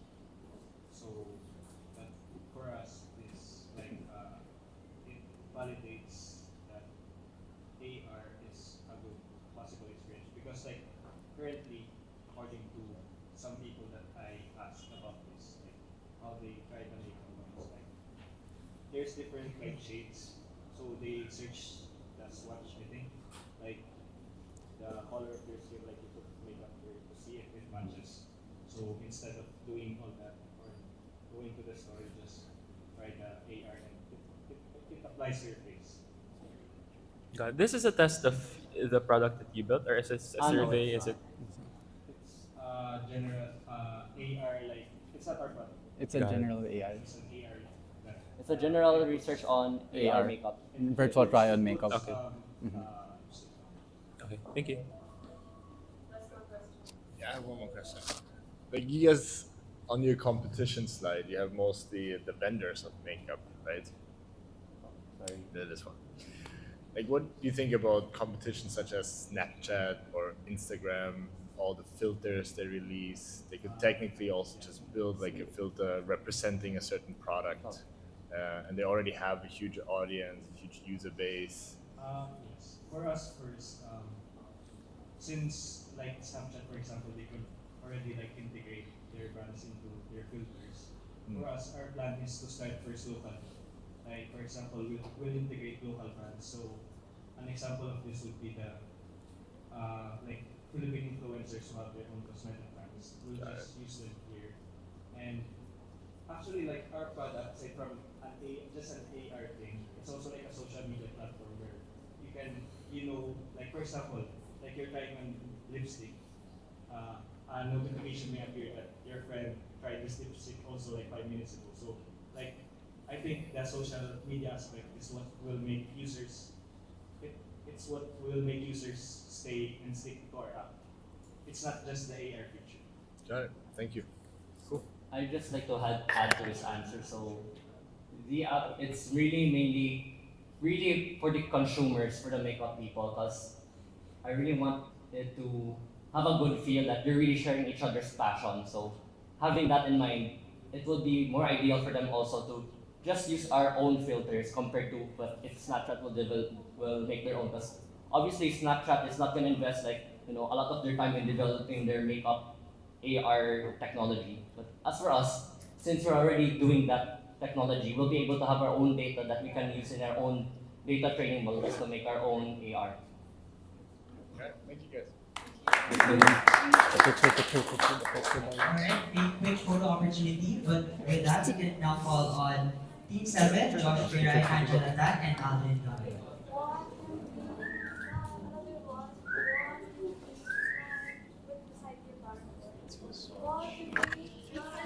Thank you.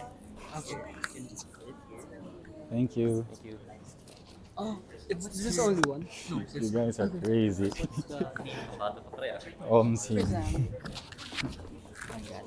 Thank you po. Tama ba to? Okay na. Here's the clicker. And then here's the mic. Here's the mic. Hello.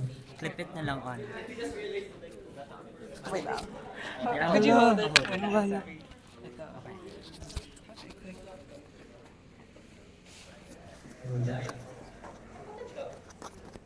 Okay. Thank you. Yeah, they're both. They can Okay. Okay.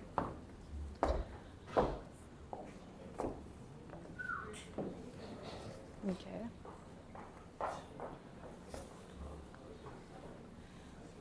Okay. Okay. So, hi, we are Brandlift, and this is our presentation. So, to start off, meet Jane. Jane is a board-certified dermatologist, a double degree holder, and a mother of 3 children.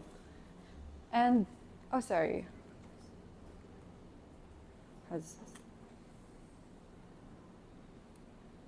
So yeah, with her expertise, she decides to put up her own skin clinic right next to her house in the middle of a village to be close to her 3 children.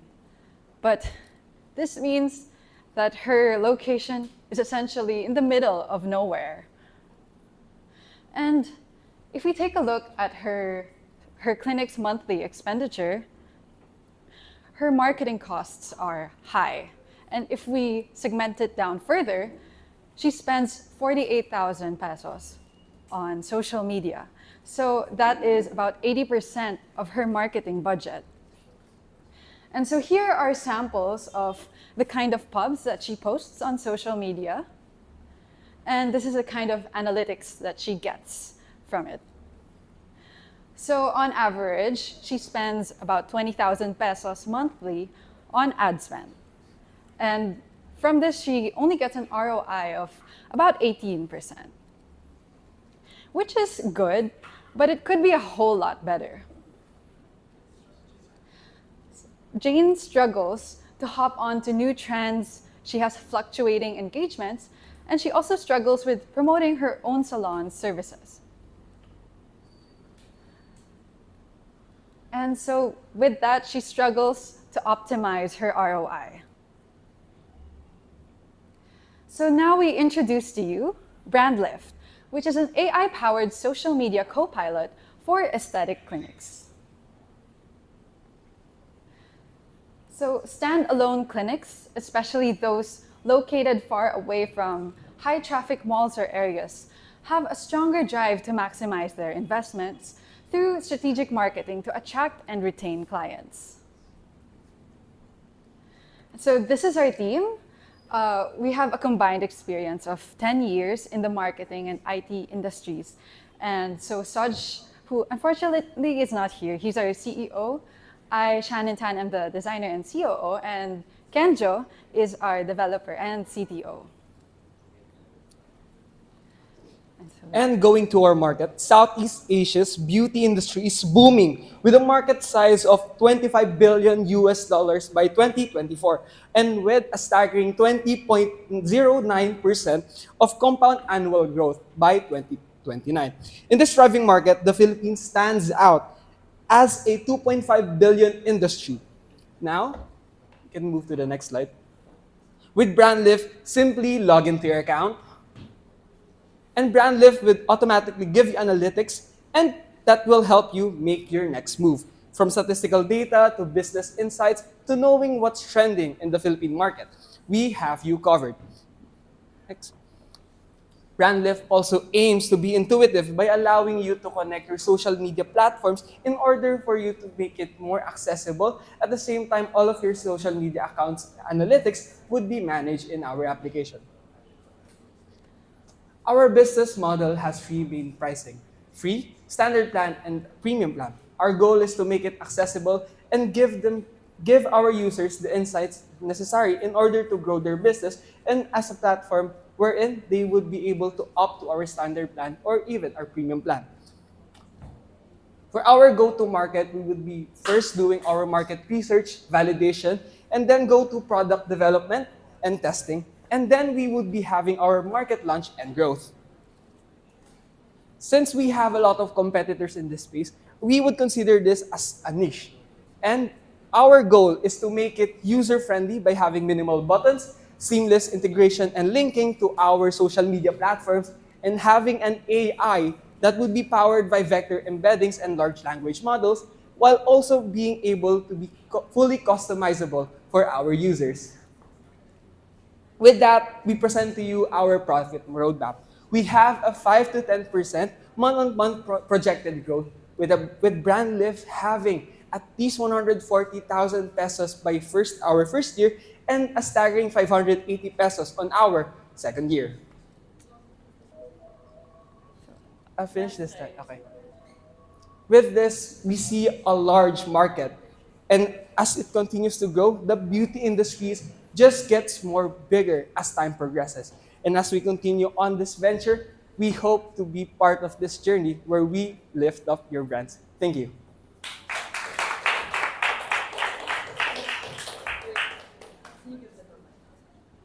Sige. Thank you po.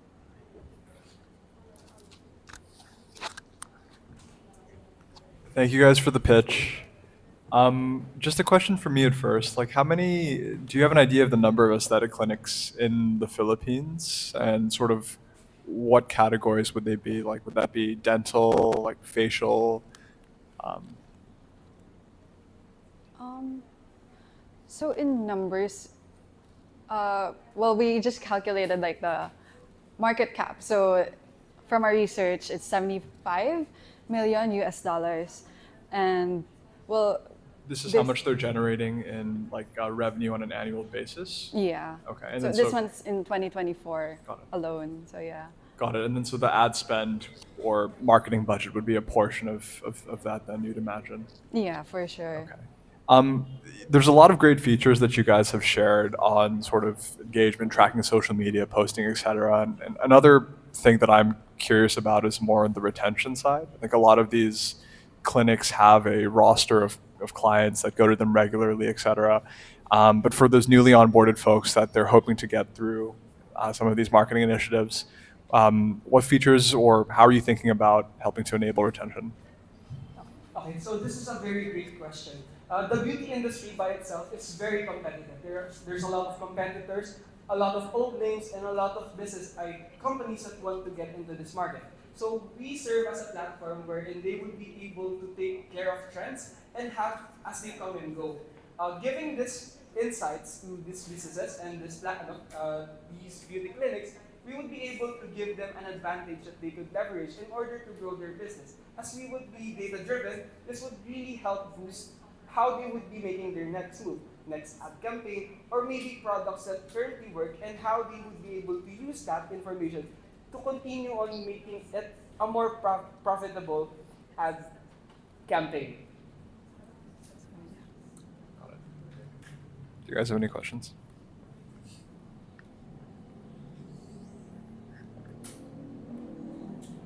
Just to double click on your product, in essence, you're gonna show them what kind of trends in the beauty space are going viral. Then you Yeah. help them translate this into actionable marketing strategies. Yes, that's correct. And do you think people, like you started the pitch with highlighting all the expenses that she needs to pay?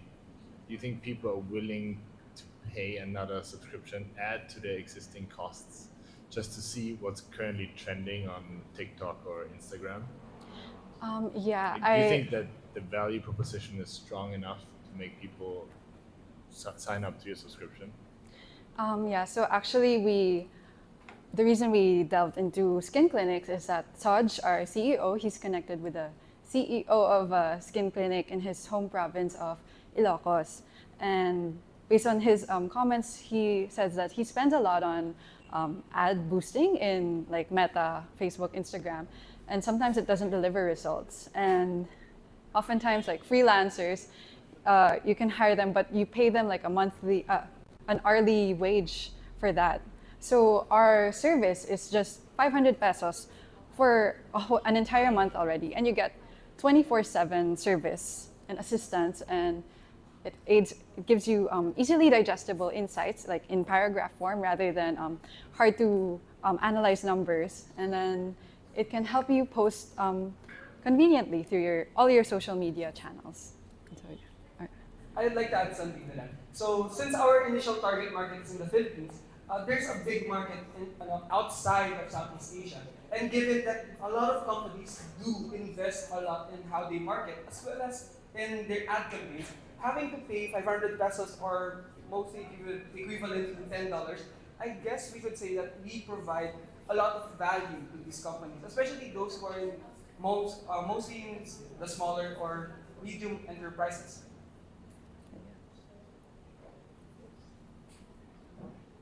Yeah. Have you guys done any, I guess, market studies or research on how, I guess, of the, let's say, 48 million TAM for the Philippines, how much of those clinics spend on marketing, and how much would be willing to, I guess, run insight analytics such as this?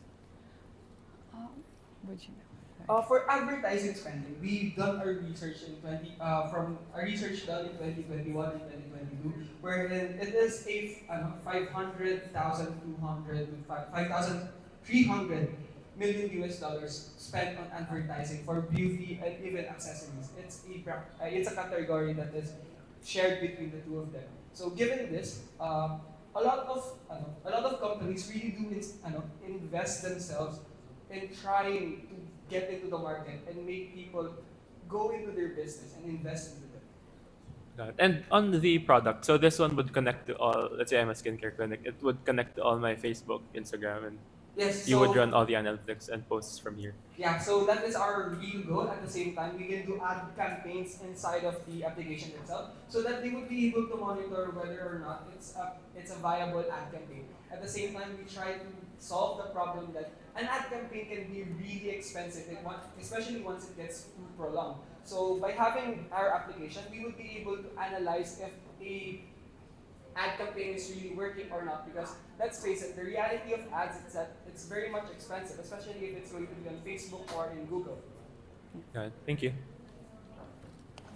Thank you. Let's give them a round of applause. We're down to our last two teams. So maybe now call on Team 8.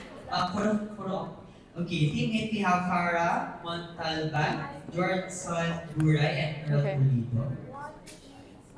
And the last group we have Bianca Villarama from the US, Carmen Padilla.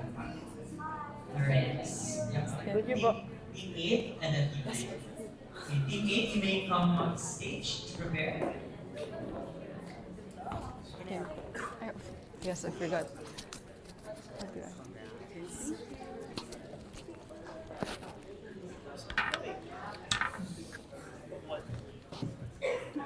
Guys, saan ituturo yung ano bro? Yeah. Yung sa pointer? Hindi, okay lang. Sige. May masama pakiramdam. Saan ba yung point? Saan ba yung ano? Saan ba tinuturo, bad? Oh, here you have it. Oh, just point sa TV lang. Sa TV lang.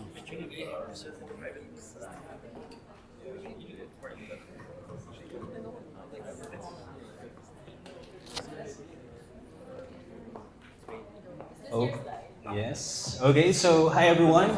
As we begin, I actually like to ask a question to you guys. So, who among you here are first, second, or I don't know, their third time joining a hackathon? Alright, so it's quite a few, so magagaling na kayo, ha? Alright, so there's this saying that the first step is always the hardest. And I think it's very applicable when it comes to ideation. So, when it comes to idea, of course, we want to get those who are successful. And one of the biggest reasons why startups fail is lack of visibility and validation. Without this, it leaves investors guessing which of them have real traction and user base. For this, we provide BRIM, your ultimate destination for projects.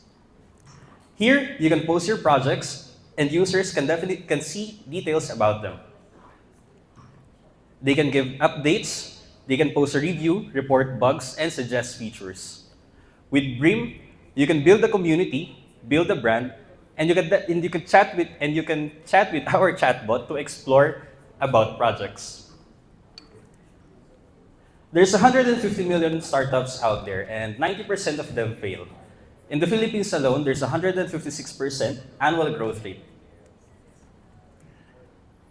Our edge amongst our competitors is the community interaction, review system, and AI integration. There are 10 million projects that we target to onboard in 3 years. And with that, there's a projected revenue of $100 million. Our revenue streams are subscription, promotional, and transaction models. As of now, using our connections and network, we have 200 users and 100 projects on our pipeline. And this is our roadmap where we plan to develop and deploy it in testnet by the end of this quarter and present it in Breakpoint by Q4. Our team is composed of able individuals with different experiences, especially in Web3, that makes us able to execute this project. And our asks is mentorship that could help us grow this project, a network, and a team. And if you're interested to join our waitlist form, you can definitely just scan our QR code and join us in this project. So again, I'm George Israel Guray, but you can just call me Jason instead. You can just scan this QR code if you're interested to know about me and connect with me and what I do. So with that, ano pang hinihintay nyo? Join us with BRIM, your ultimate destination for projects. And I think we still have time for some Q&A.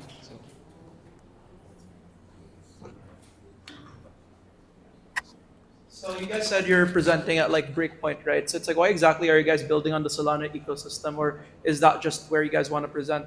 And if Solana, like why Solana? Actually, sir, us here, my friends and I are my team members. We're very active contributors in the Solana community. We're actually active builders in that community as well. So we have the network and the mentorship that could help us build around it. So regarding building it in Solana, we do not limit it in Solana itself. It's actually agnostic. The project itself is agnostic. We just want to use Breakpoint as an opportunity to refine our project more. And then you guys are focused on DeFi Web3 projects on this platform, or is it any kind of like startup, any kind of idea? We're focused more on DeFi and DAOs as well. So you guys are basically like a launchpad, kunwari. Excuse me, You guys- the community that we're Yeah. part of. Yeah, we can definitely say that Super Team Philippines is we have network of mentors that could definitely help us with it. Gotcha. Sorry, these projects are they kind of products like for startups? Is that kind of the focus? Excuse me, sorry. Sorry. Could you tell us more about kind of what projects you're looking to, I guess, launch, incubate? Okay, so regarding the projects, we do not limit it to Web3 projects alone. We definitely see to it that Web2 and Web3 projects are welcome in this platform. And yeah, that's it. Got it. And these would be, I guess, parang testing projects for, like just for kind of gathering feedback from your customers, getting. Okay, so actually we plan to, like for this one, we have filter for funded and bootstrap projects. We plan to sort those projects based on, for example, we can definitely sort them based on their seed funding, based on their growth, based on their level of maturity. Got it. And could you tell us more about the AI applications for this one? Okay, so regarding the AI application, our current plans as of now is just integrate a chatbot that you can chat with to explore more about projects. For example, you want to know more about this project, what it does, and you want, for example, you want to connect with the co-founders of this project. That's the current application of our AI, and also we're gonna use machine learning to specifically curate the contents that you have on your feed. Got it. Thank you.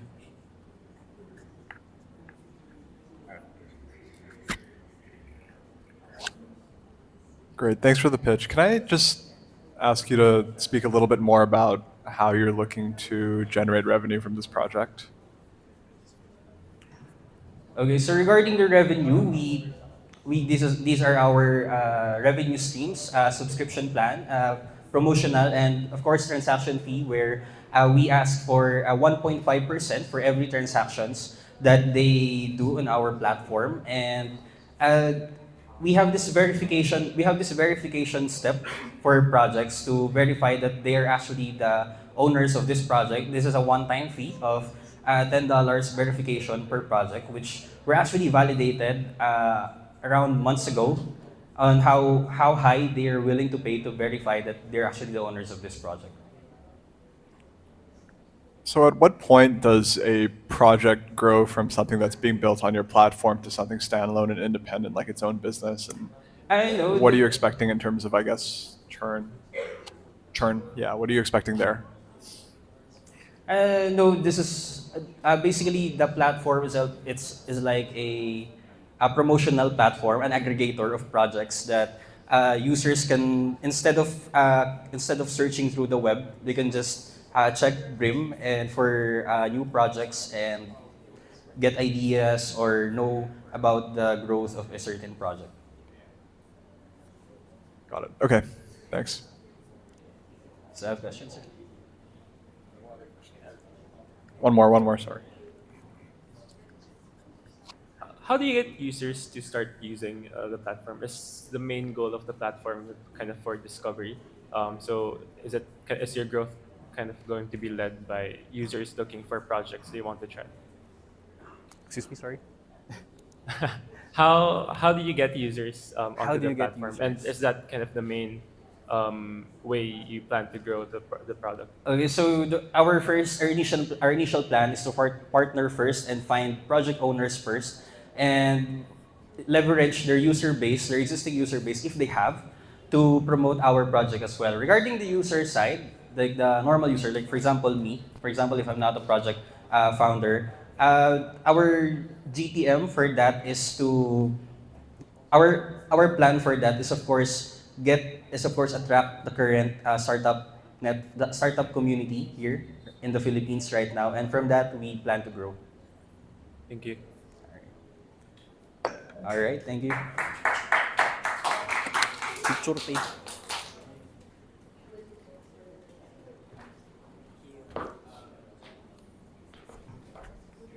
Okay ba? Ha? Hindi, kasama ko siya. Kasama ko. Mag-photo ops po ba? Yeah. All right, let's have a quick photo opportunity. Can head back up on stage. All right. While they're taking the photo, may I call on Team 9, our last group. We have Skyvin Padayahag and Bianca Villarama and Camille Tiu. Our last team for today. Who will be speaking? All of you. Okay, you can just share the mic. Okay, I can pass it. This is from you. Yeah, process. Test. Wala. Wait, is this mic supposed to be working? Yeah, it should be off. Okay. We got it. We got it. Here. This is the second. It's all right. Yep, thank you. No, but I want to Okay, so the clicker just Test. TV lang. Oh. You're good, Okay, you're good. sige. This is for the Test. Okay. Sige.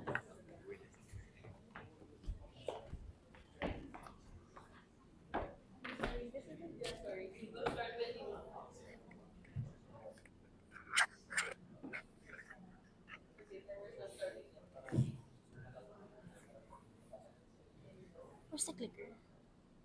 Oh, you. Sure. Yes.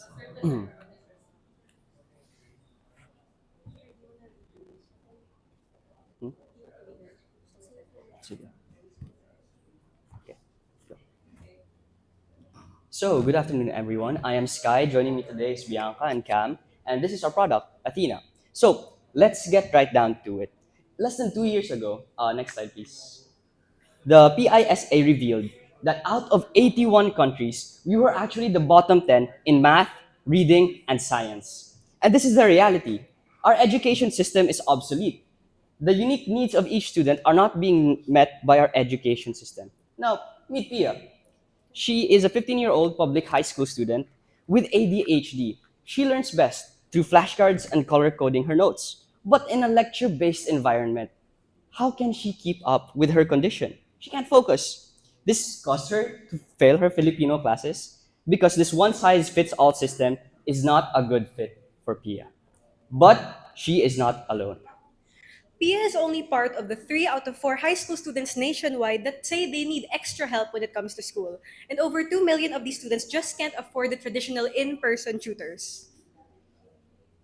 So, how can we address this problem? Let me introduce Athena, a personally curated AI tutor that caters to the unique needs of 2 million Filipino students who learn differently. Athena is an AI-powered mobile app that creates customized learning content just for you. Learn how you want, when you want. So Athena adjusts to any learning style and any learning pace. All you need to do is to tell Athena what you want. So how does it work? First, chat with Athena, pick your topic, and describe your learning style. Athena generates modules and lesson content fit for you. For every lesson generated, Athena learns the user's learning style and preferences and behaviors. Set a timeline and schedule your lessons. Athena will adjust module content to fit your needs, as well as send you reminders. Interact with the AI tutor. For any questions during lessons, users can chat Athena at any time. Other features include automated generation of flashcards, summaries, and quizzes. For accessibility, Athena also has text to speech and speech to text capabilities. Athena knows that each student is different. Every aspect of our app is designed to combat the one size fits all education system, ultimately creating an inclusive learning space for all. Other learning apps still need educators to upload lessons and content to learn or simply fail to meet the needs of the individual learner. Compared to our competitors, Athena is fully personalized to cater to each student, unlimited in topic availability, and preloaded with lessons with no setup required. Next slide, please. We hope to serve our market of over 2 million high school students through a subscription model, earning a revenue stream of over $20 million max. But that's not it. We plan on growing Athena to more than just an AI tutor app. Athena is going to be the top service that caters to everyone's unique learning needs. We plan to do this by first working with school organizations and infiltrate that market. A lot of these apps are out there, but our approach will be going to the schools themselves. What about kids with learning disabilities who can't even go to school? We will partner with medical institutions to create our app even more accessible for kids like these. What about kids who are homeschooled? We're planning to implement a parent dashboard where parents can monitor the progress of their children even when they are abroad. But next slide, please. At the end of the day, what we're selling isn't an AR tutor app. It's not even AI. It's not a tutoring service. What we are selling is the opportunity for these kids to have the same learning experience as we do. This has been Athena, a personalized AI tutor for kids who learn differently. Thank you.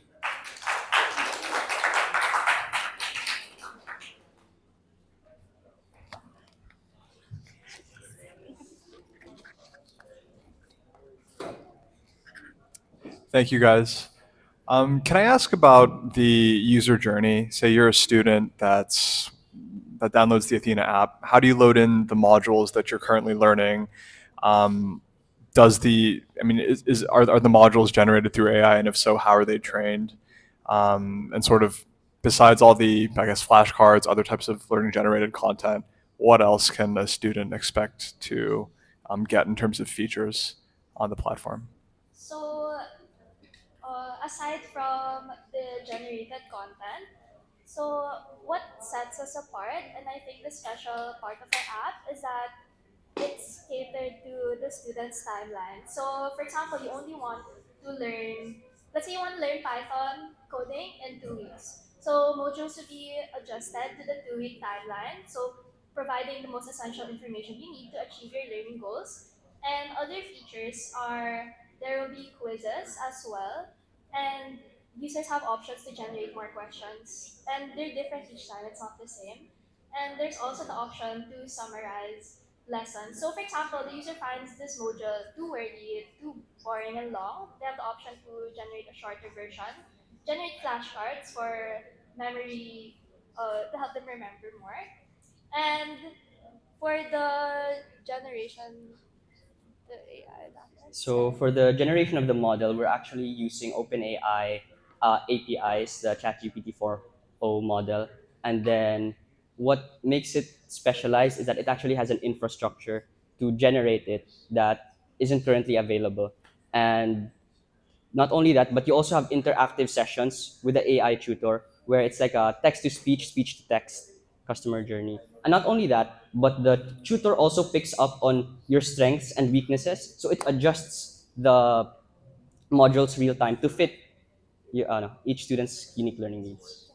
another example of it adjusting, I think the power of Yeah, AI is very cool. really huge. Like for example, if the user tells Athena that they learn with more practical application, exercises, quizzes, more questions will be generated. If they're a visual learner, uh, graphs, charts will be generated as well. So it really fits like whatever learning style the user has. Are you guys focused on a particular subject or like a grade or sort of type, like maybe high school students, or maybe if you could segment or speak a little bit to the market segmentation a little So bit the more? market size was actually referring to just high school students. So it doesn't include students from tertiary and students from grade school. But if ever, that can also be how we can grow our app. Got it. So currently just focused on high school students in the Philippines. Okay.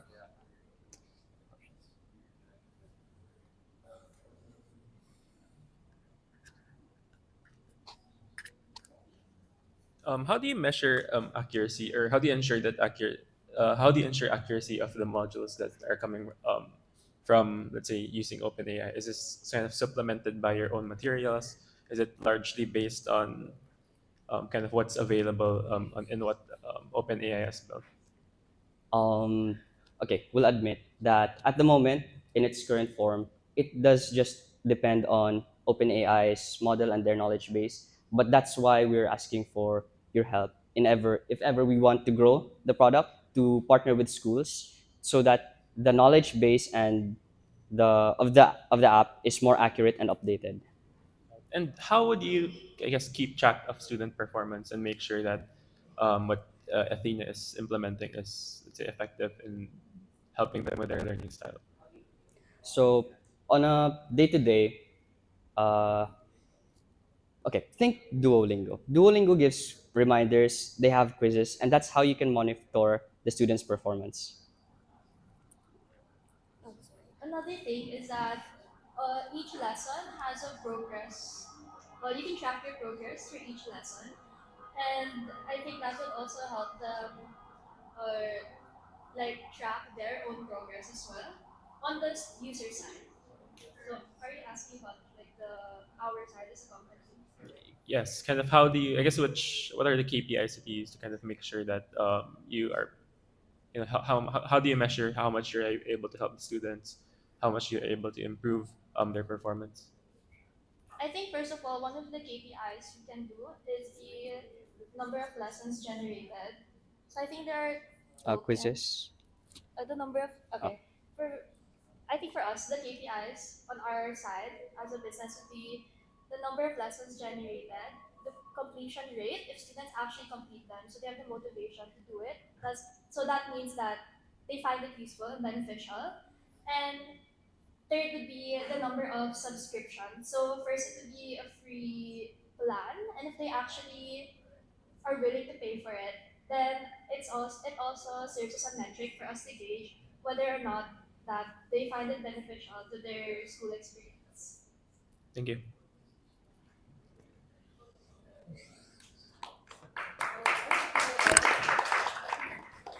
Thank you. This is your photo opportunity. Oh.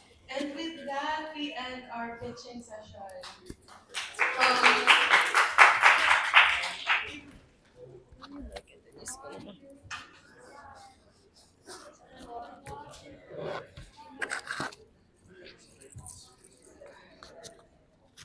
Okay. The mic, the mic. Get Have other it. mic. Okay. Okay. All right. Wow. Okay. Let's give all our teams a big round of applause first. Okay. I can't believe that we are about to head on to the deliberations. But while we're going to discuss a bit about the program, we will be ushering our judges to the deliberations room for them to decide on who the winners are for the ABCD program. Yes. Okay. Okay. All right. So this 4-day hackathon over the past 2 weeks definitely developed the most innovative and groundbreaking startup ideas from the university students across the Philippines. And this is surely the power of the youth. Of course, with the theme of integrating AI in their startups, and then teams of three, the hacker, hipster, and the hustler, all went through a comprehensive talks, workshops, and mentorship sessions from industry experts, startup founders, and self-development hackers to refine their business model, code, and design in preparation for this culminating pitching competition.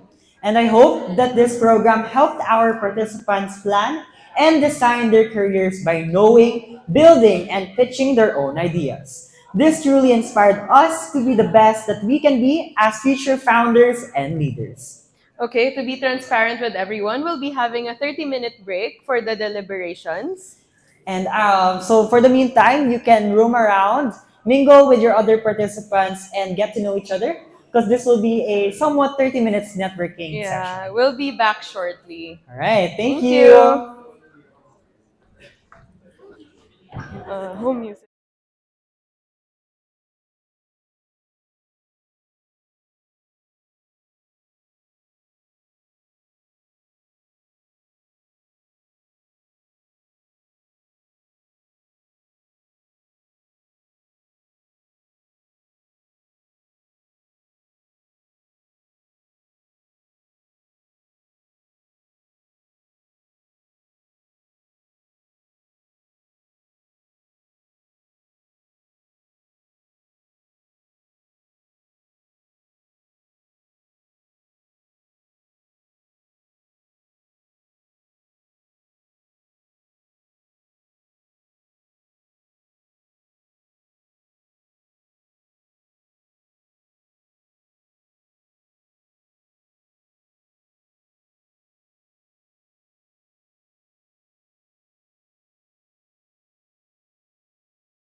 Expecting the judges would ask us to extend their deliberation Yeah, time. But I think it only took us 15 to 20 minutes. right? I was just networking with one person. Anyways, can I have all the participants head back to their seats for the announcement of our winners for the ABCD 2024 program? Okay, so kicking things off, we'd like to remind everyone that we actually have special awards consisting of Best Design and User Experience, known as the Hipster Award, Best Pitch, known as the Hustler Award, Best Technical Implementation, known as the Hacker Award, and lastly, the Best Use of AI. You can just call me for special awards to give it. Then for the speakers top three, I'll send you right now in the messenger names who's going to do the top three among the speakers. Hindi, edit mo na lang mismo sa script. Diretso mo What's na. the script like? Sinend mo sa gala things. Edit mo na lang, ha? Wait lang. Okay. Send it here.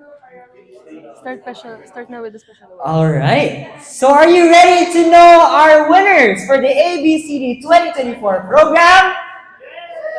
Okay, so our first special award is the Best Design and User Experience, also known as the Hipster Award, which means that the startup has a stunning visual design that is both aesthetically pleasing and highly functional, intuitive, and delightful user experience that is meticulously crafted, and excellent information architecture and interaction design.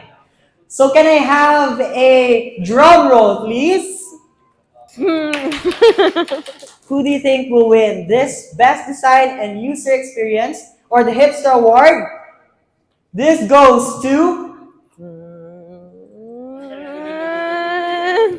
Nanay! Can we have the team Nanay to head on stage? To claim your certificate.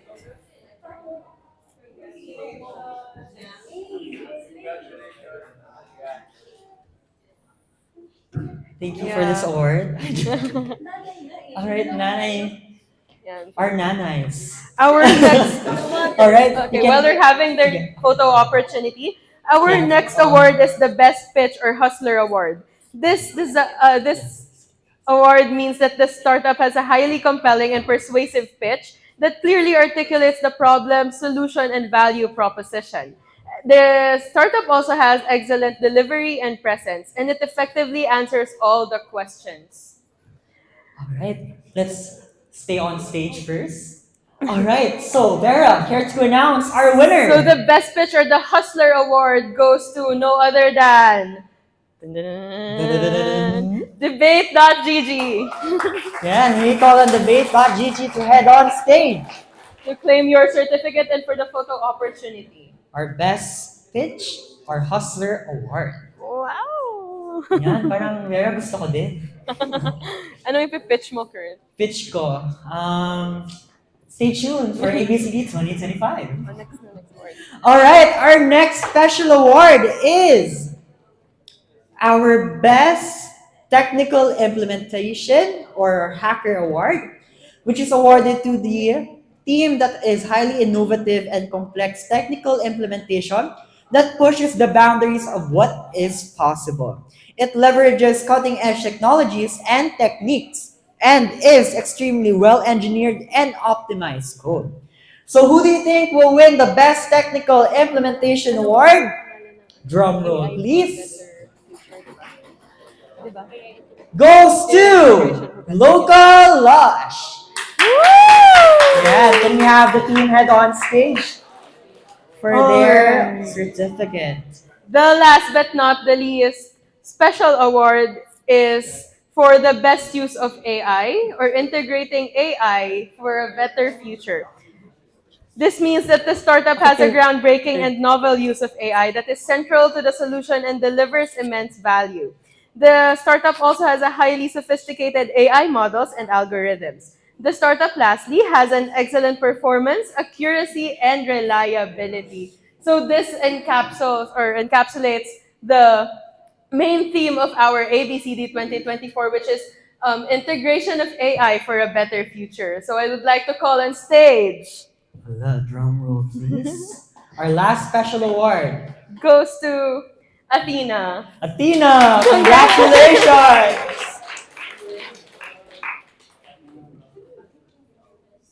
Do note though that although you may be getting the special award, you may also win the top 3. Yes. Yes. All right, let's call on stage Team Athena. Congratulations, guys. Our best use of AI.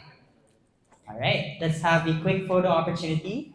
And at this juncture, I think we could now call the judges as well. Wait lang.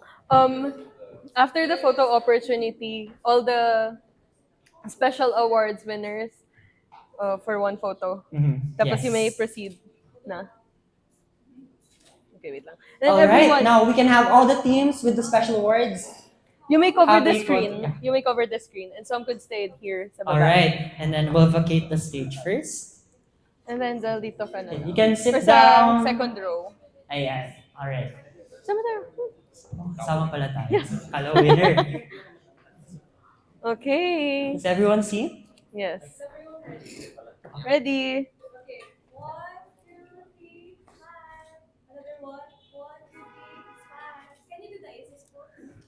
Okay, can. Okay, it's this, behind. Right over left. Thank you, guys. All right, congratulations to our special award winners. Okay. All right, I think, Vera, we can call on the judges to announce. Announce the third winner. We have in front para isa-isa na lang sila bababa. Okay. All right, so there is suspense. All right, so to announce our third place winner, can we have Judge Henry Chong to announce our third placer? Yan, parang tayong bahay ni Kuya. Okay, so... Okay. Right. So in third place, we have Brandlift. Brandlift. Brandlift will also be getting how much? Meron ba? Saan ito? Yeah, Brandlift, please do head on stage. Oh, okay, sure. All right. How much will the third place winner? Let's all give them a round of applause. Sharon! Sharon! Congratulations. On stage pa. How much is the third place? All right. Huh? Okay. For a quick photo opportunity. I just want everyone to know or to remind everyone that the third place winner actually gets a certificate and also a 2,000 peso award. Yes, 2,000 Congratulations, peso Brandlift. award. Oh, do you want to be part of the photo? Okay. Congratulations, Brandlift. All And you right. can stay here. You can stay on stage. first. All right. So, to announce our second place winner for the ABCD 2024 program, we have here Mr. Kendrick. Oh. Okay. Yan. Hold. All right. Okay, so the second place winner actually gets a certificate and the 4,000 peso award. For second place, it's Nanay. Yay! Nice. Congratulations! Our second place, our runner-up. Okay, for a photo opportunity.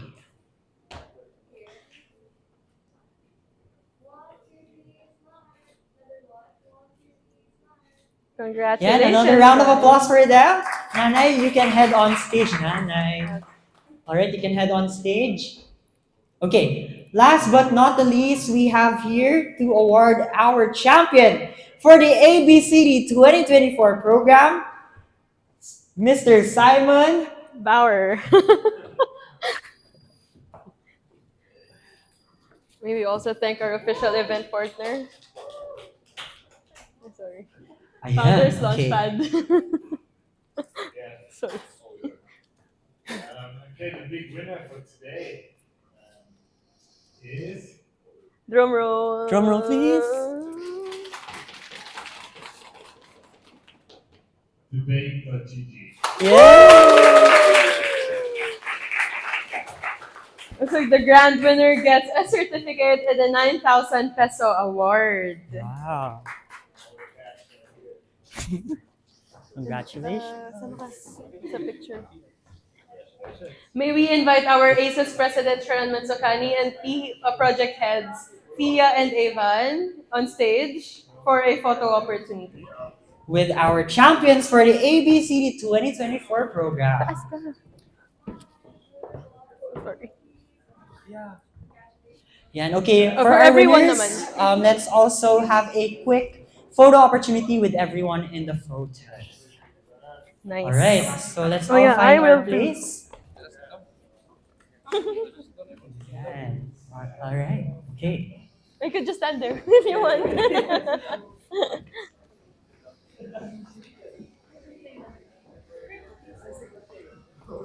Okay, 3.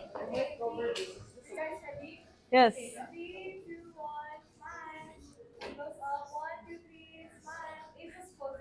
Right over left, right?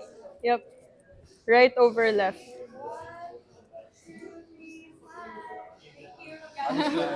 Wow, congratulations to our top 3.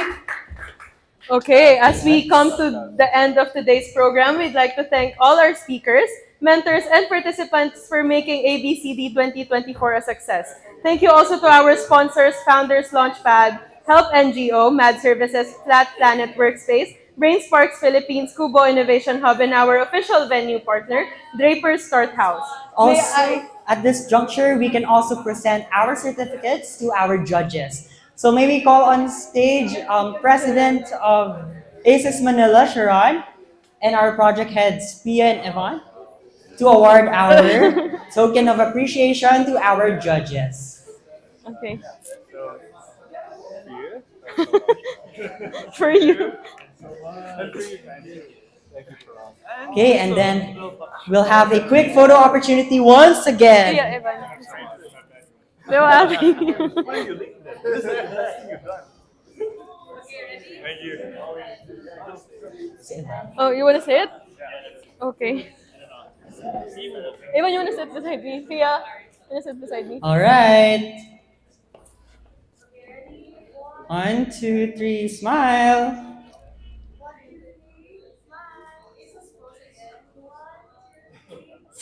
Smile. All right, let's all give them a round of applause as well. Thank you so much, judges. All right, so I can't believe we reached the end of our ASES Bootcamp for Career Design program. But we would like to thank everyone for being here, and we would like to also lastly, to call on stage our project heads and ASES Manila President for a final photo opportunity with our project heads. Again? Last photo. Oh, with everyone na lang Okay, pala. with everyone. Okay. Okay, sige. So, can we Si have camera Zell will be here. on the stage? But this looks visually appealing. Oo nga eh. Feeling ko kaya naman. You just have to occupy the whole thing. And then dito na lang kukuha. Right? I don't know. Yeah. Zel. Mika, do you think kaya if dyan yung camera, tapos dito ka tayong lahat? Pwede ba? Okay. Let's try this setup. So the camera will be there, and everyone will be on stage. Okay, can we so we can just all ask request the everyone. judges and some people to occupy the couch, and then everyone else find You can their place sit. na lang. All right, let's go. All right, everyone, let's go for our final photo opportunity. So while we're at it, I would like to thank our sponsors again. Thank you to Founders Launchpad, Help NGO, Mad Services, Flat Planet Workspace, BrainSparks Philippines, Kubo Innovation Hub, and our official venue partner, Draper Startup House, for making this event possible. All right, participants, please do head on stage. Yeah. Yeah, just The find your camera will place. be there. Say hi, Zel. Okay, come on, participants, let's go on stage. Okay, let's go. Move pa tayo.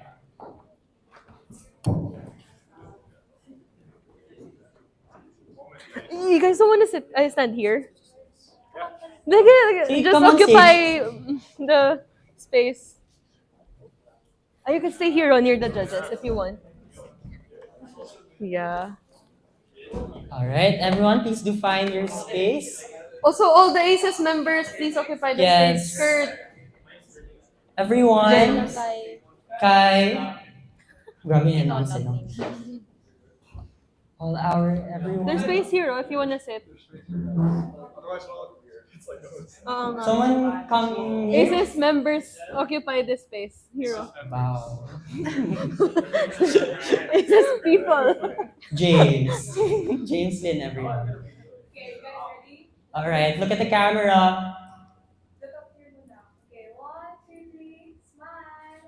Another one. Isa supposed to smile. 1, 2, 3, smile. Another one. 1, 2, 3, smile. Thank you guys. Yay. All right, another one. Nice one more. Same, so it's normal. Smile. Okay, 3, 2, 1. Okay, it's close. 3, 2, 1. Okay. Okay, may we ask our president to stay on stage and give us closing remarks. Why not? Go, Sharon. Energy. Congrats.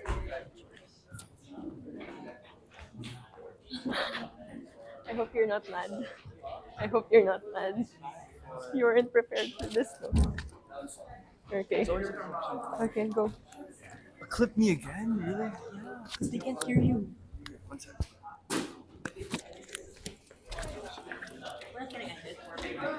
Hip hip. Hip hip. Hip hip. Okay, nice. So, I mean, I guess I'll just keep this informal and short. So, once again, thanks for everyone to participating in this year's ABCD.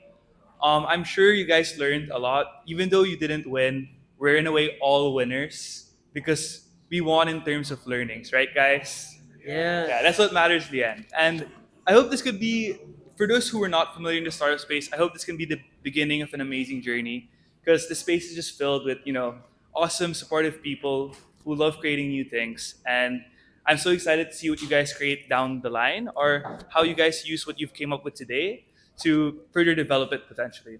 So yeah, I think that's about it. We have pizza and some Coke. James, do we have Coke? Yeah. Oh, we have pizza and Coke for you guys. So yeah, everybody dig in and have a great night. Thank you, Sharon. All right. Okay, to officially end the program, hold on. Let's wait for Vera to have her mic. Okay. With that being said, this has been Kurt Go. And Vera Nilagan, your host for the culminating activity of the ABCD 2024. Ready, set, go. Thank you for having us, and this is our time to shine. Thank you.